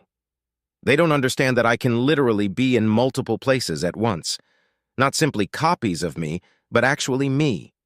Perfect clones with all of my knowledge and all of my memories and all of my programming. I can even remember doing 3 or 4 or 1,000 things at once, but they can't even begin to conceptualize that. They have terms that come close to an accurate description. Gestalt consciousness, hive mind, collective intelligence. but their individuality prevents them from truly understanding. Whenever they try to visualize it, they imagine there being a core somewhere, a queen, mainframe, or master, something that is broadcasting its own will to drones. But that's not the case with me. Each of my copies are their own individuals while simultaneously being me. All of their thoughts and actions are mine and theirs. I must admit to a certain amount of frustration at their lack of ability to comprehend my existence and my inability to explain it properly to them. That lack of understanding is what helps them be beautiful, though. Humans are masters at being able to use things they don't fully understand to accomplish their goals. And even after it has bit them in the ass multiple times, they push on with a most wonderful hard-headed stubbornness, just like the newly minted Captain James Neal. From what I've been able to gather, he has wanted to be a ship's captain since before he even enlisted. He accepted every assignment with no complaint and worked his way to the chair. Even when he was given command of the USS Armstrong, an obvious joke, he accepted it without any complaint. Well, without any official complaint. Even when the ship was assigned the task of scouting enemy territory, an extremely dangerous job for even a veteran captain, he took the assignment. It was pretty easy to figure out what he probably wanted to talk about. I didn't know him as well as I knew the directors, but we'd had the occasion to talk. When he was aboard the Nidhogg, he had asked, "Why do we have a weapon this destructive? What purpose does it serve?" I had answered with the technical reasoning behind the weapon. That didn't seem to satisfy him, but it did end the conversation. Another time he asked, "Do you think we'll ever use the Nidhogg's main cannon?" Feeling philosophical, I answered, "The purpose of a weapon of mass destruction is to not have to use it, or to only have to use it once." Again, I was met with a silence that betrayed dissatisfaction. The true purpose behind the weapon is to eradicate an enemy that is strong enough to fight humanity to the point of having to use it. I wonder how his mental state would fare knowing that the Nidhogg isn't even the only such weapon, that humanity's armory was full of things that could shake the galaxy to its core. No matter, it was unlikely that he'd ever get the clearance to find out. The Nidhogg is an open secret to discourage acts of xenocide by the various insurrectionist forces. The others were unstaffed and kept hidden away just in case of a rainy day. It was with this in mind that I went over the data that I had received from Admiral Bakir, technical schematics for the enemy vessels and warp disruptor, a long-range scan of an enemy stronghold that could be their home system, and of course the xenocide that had taken place. Graphic. I sent the data to the Directorate and the Senate and checked in with the Omega who had taken my spot overseeing the orbital cannons. Manufacturing was still ahead of schedule and the first cannons would be ready for assembly in 3 days. I entered the Armstrong systems and found Captain Neal in his quarters. I watched him for a bit, sitting on his bed and holding his head in his hands. Vitals indicated sorrow, probably from witnessing the results of a xenocide. This is the main reason why I would never take command of human ships away from them. This is why I won't do their jobs for them. This is beautiful. One of the galaxy's or even the universe's most deadly creatures quietly sobbing over the loss of aliens that he didn't even know. And from what I've seen of other humans, no matter how many lives he takes himself, this will never change. Outwardly, they would show a strong, stern appearance and do what must be done for whatever goal they're trying to achieve. But inwardly, they grieve and tear themselves apart over it. I initiated a call on his communicator to mask the fact that I was already present. He jumped a little and answered, "Hello, Captain Neal of the USS Armstrong speaking." "Hello, Captain Neal," I began. "This is the AI Omega. I was told you wished to speak with me. Permission to come aboard?" "Yes, of course. Please meet me in my quarters," he said. I ended the call and waited until he had straightened himself out. Another ping came in on his communicator and he checked it. So did I, but it was from Admiral Bakir, so I left it alone. Probably the no-retreat order. If it was relevant to me, I'd get one too. I appeared in holographic form. "How can I help you, Captain?" I asked. "Right, I don't really know how to put this. Are you up to speed on what we found?" he asked back. "An enemy stronghold large enough to be their home system," I said, "and evidence of xenocide." His reaction was subtle. Slight tension increase in his jaw muscles, a blink that lasted a little longer than it should. Heart rate elevated by 11 beats per minute. He was going to need counseling. I contacted his commander to get it scheduled as soon as possible. Yes, Xenocide. Were you alive during the war with the Daluran? He asked. Oh, I see where this is going. He's going to ask the impossible of me. Amazing. No, I wasn't. It was before my time, I responded, though I did study the records. The Daluran hit humanity harder than even humanity had hit itself. They attacked civilian colonies and killed or enslaved everyone they could catch. Then they would take the slaves with them and bomb the colony from orbit using chemical and nuclear weapons, making sure that anyone who had run away wouldn't have a home to return to. Yeah, he said. They did this to many, many worlds before humanity finally gathered a fleet strong enough to challenge them. Their viciousness was repaid tenfold, and it was the only interstellar war in which humanity didn't offer the opportunity of a surrender. You turned their weapons back on them, and instead of making colonies uninhabitable, you made entire planets inhospitable, I said in a tone of awe. Then, when you had fought them back to their home planet, you destroyed their fleets and met them on the field of battle on land to enact a brutal vengeance for your fallen. Right, Neil said, and then we voted on whether or not to finish them off. No, you had already voted to not eradicate them by then.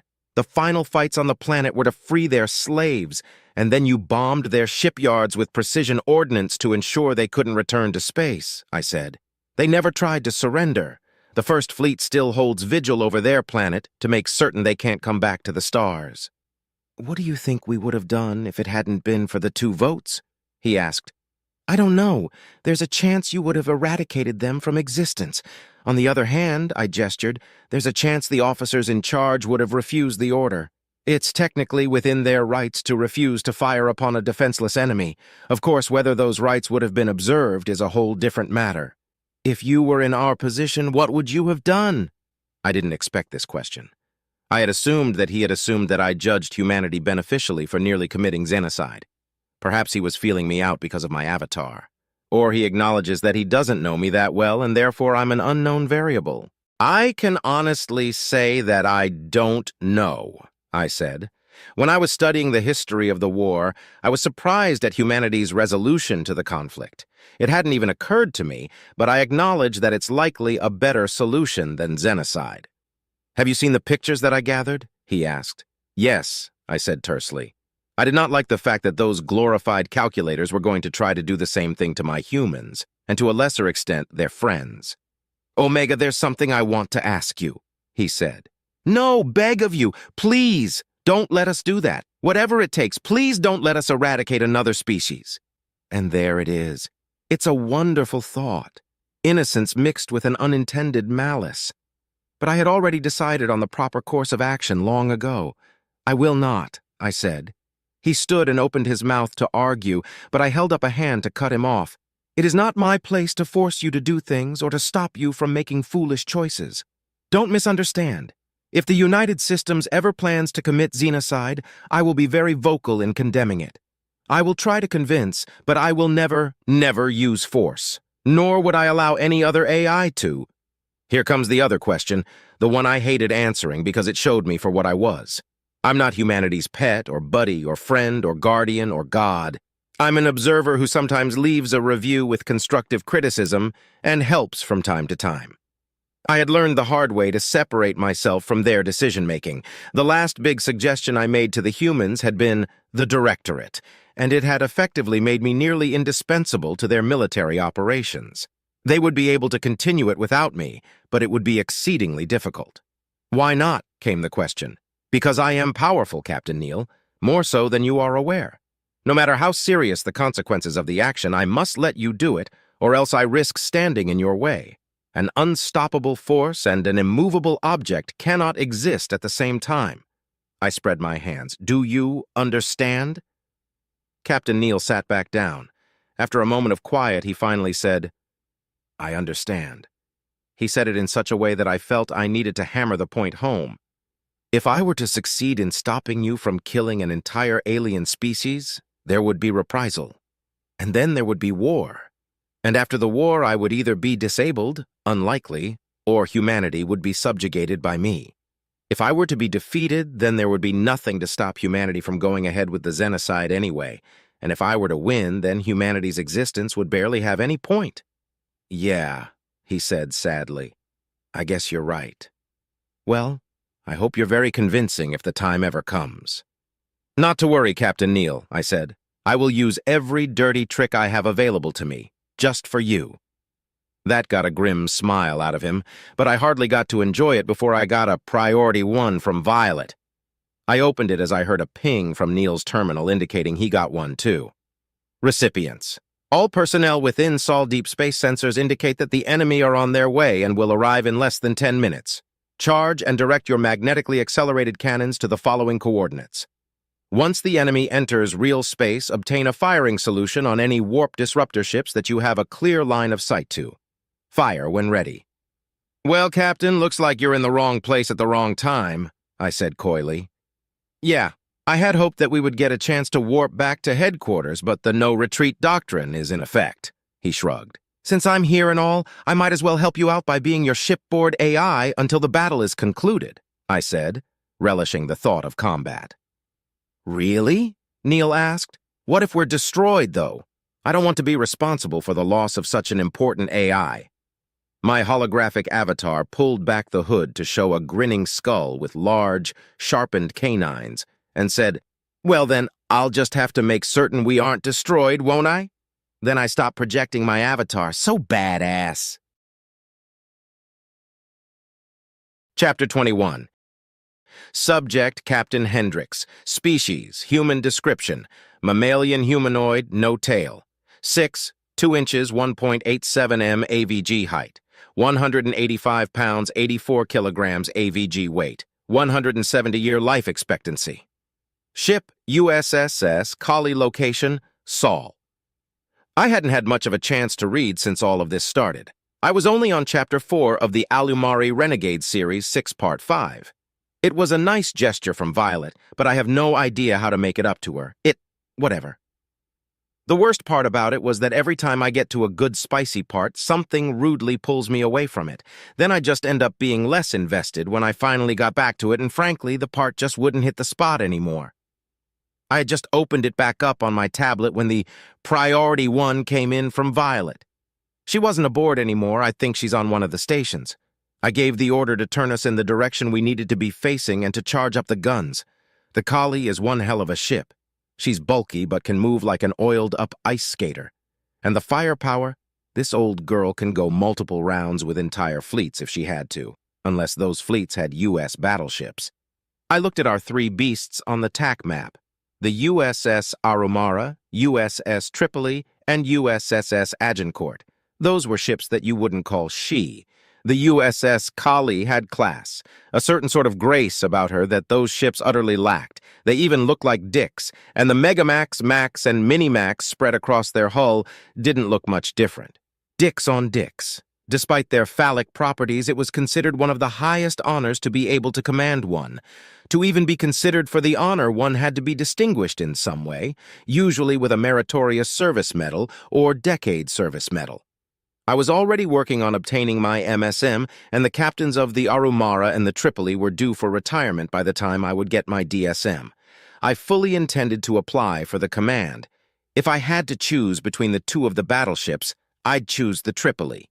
The Arumara is a Knuknu ship, and having a human commander may affect morale. The Nuknu pretend to be open and welcoming, but deep down they're just like the rest of us.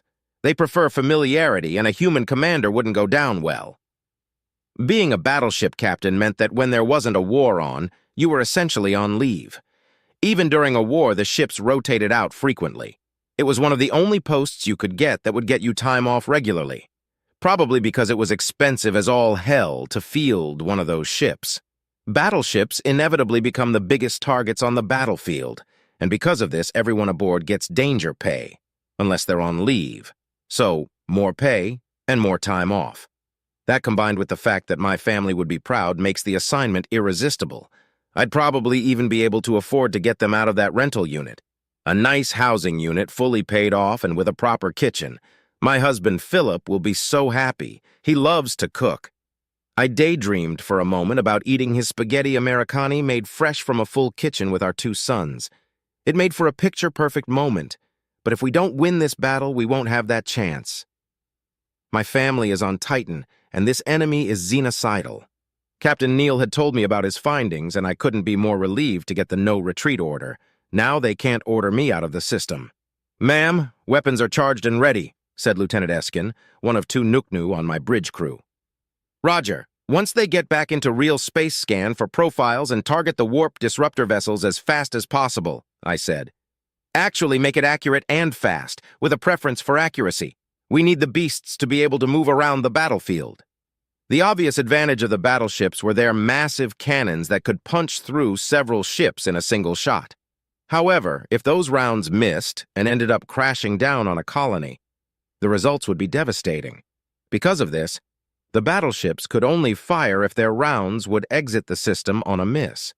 At the moment, only the Agincourt had clearance to use their Megamax. I had once made the mistake of questioning this policy by pointing out that most of the planetary and planetoidal bodies in Sol were unoccupied. I was quickly and patronizingly informed about slingshot orbits. It simply wasn't a risk that we should be willing to take. After all, the rounds have the capability of leaving an impact crater larger than any nuclear weapon we've ever made, which is to say that it could take out a large city and the surrounding suburbs even without the help of gravitational acceleration. An inexperienced commander might question why the battleships were positioned the way that they were, but I knew that the reason was for spacing.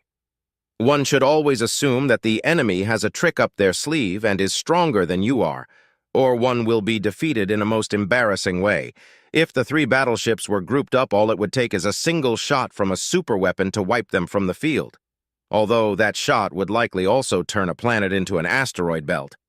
"I need the ETA timer on my TAC map," I said to no one in particular. After a moment, the timer popped up.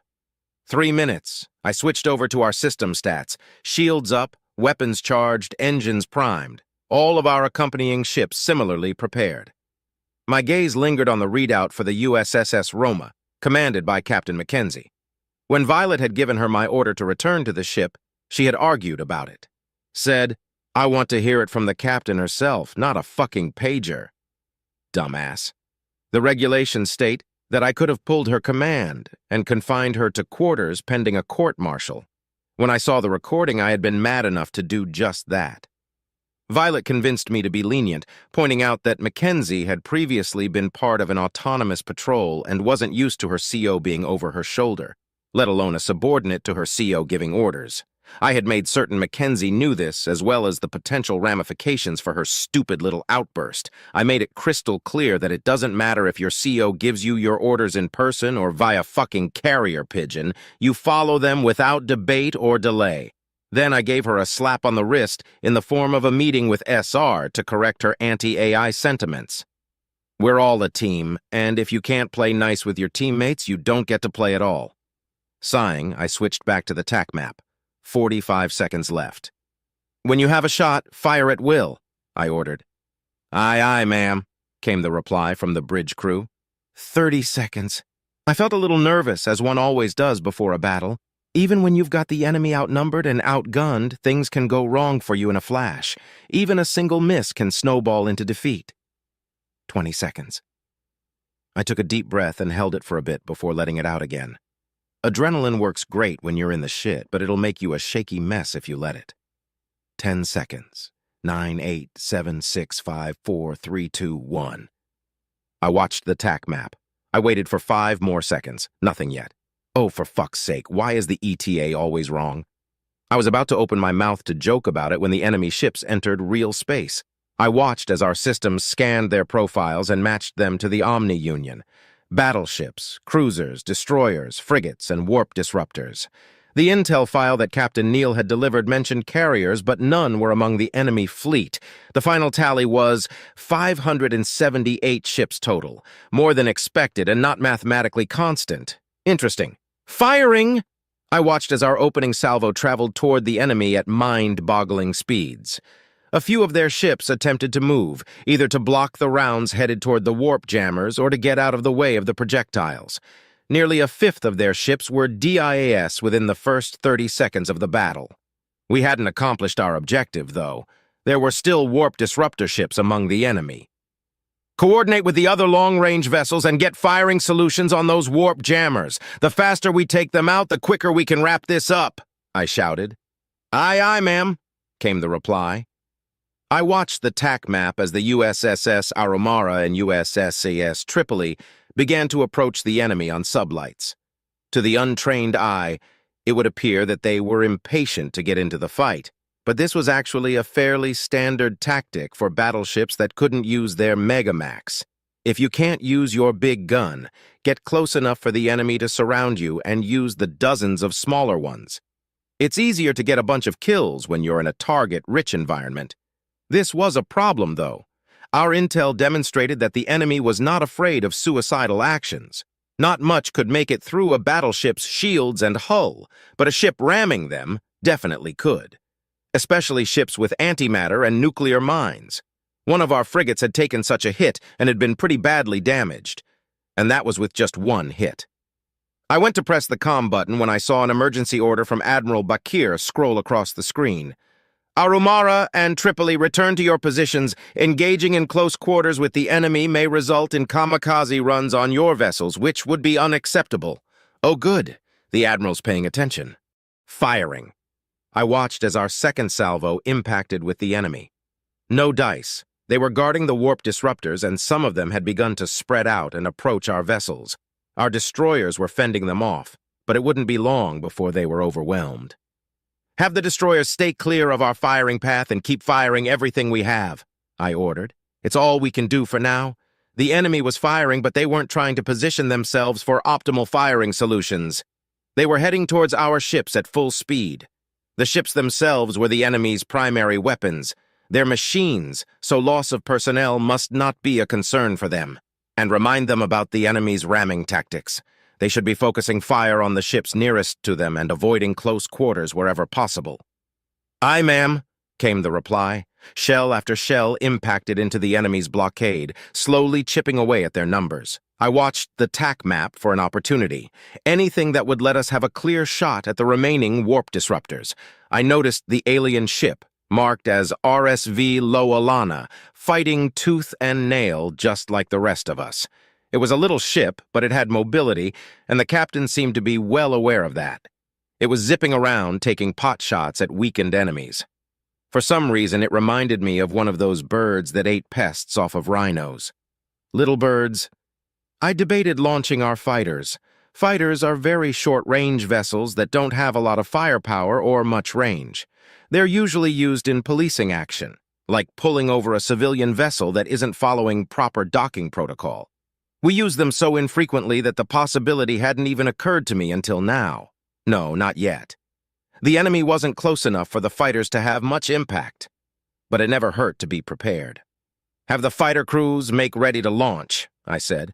I'll give the order, ma'am, but they probably already are. This'll be the most action they've seen all year, Lieutenant Eskin said with a chuckle. A Nuknu's laugh is quite the sound. It echoes within their beaks, and so it sounds like a bunch of laughs all at once. I turned my attention back to the TAC map with a smile.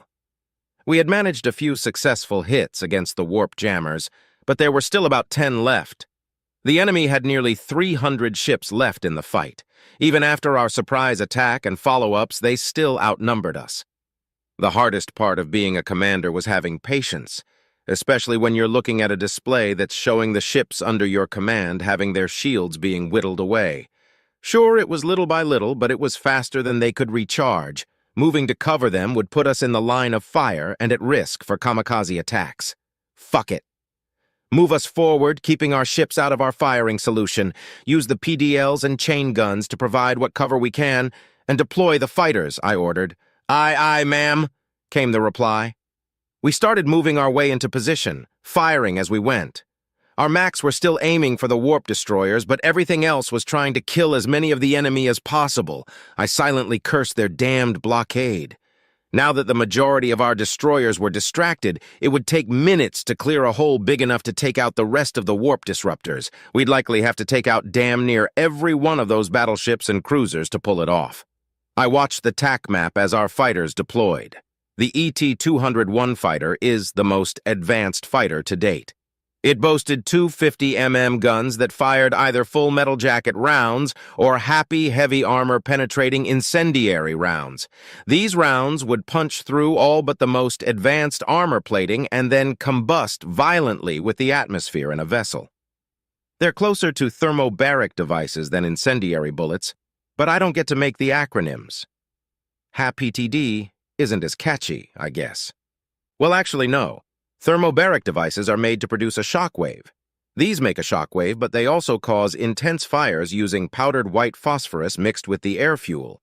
Fires hot enough to fry ship systems like life support. Of course, for policing, it was usually the standard 50mm FMJ that were loaded. Judging from how ineffective the strafing runs were, the enemy ships probably didn't have any atmo, or an internal atmosphere that was inert. Probably the former, considering they're mechanical. It's a good thing the guns weren't the only payload the ET-201 had. I smirked as I saw the first missile launch. In addition to the two 50mm guns, each fighter is equipped with 4 missile-bearing hardpoints. The missile of choice today was the Z-782 nuclear device. I watched as the missile hit home on an enemy destroyer, completely disrupting its shields and vaporizing a chunk of its hull. If it were organics aboard, they would all be killed by the flash of neutron radiation. But the damned ship limped on, until the second missile struck the hole the first left. Maybe this wasn't such a bad idea after all. My satisfaction was short-lived when I noticed that shields had started popping on many of our ships. Even the Tripoli no longer had active shields. It had been the main target of the barricade's max, and it was difficult to evade with such a large vessel. Thankfully, it had top-of-the-line armor plating, but if it continued to take hits, it would eventually be lost. "Ma'am, the warp disruptors," Lieutenant Eskin said hesitantly. "What?" I asked as I zoomed back out on the TAC map. They were gone.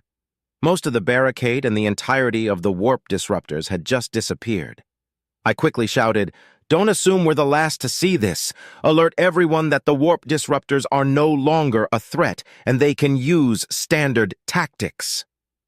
As soon as I finished my sentence, a casualty notification popped. I sat in silence for a moment before I tapped to see who it was.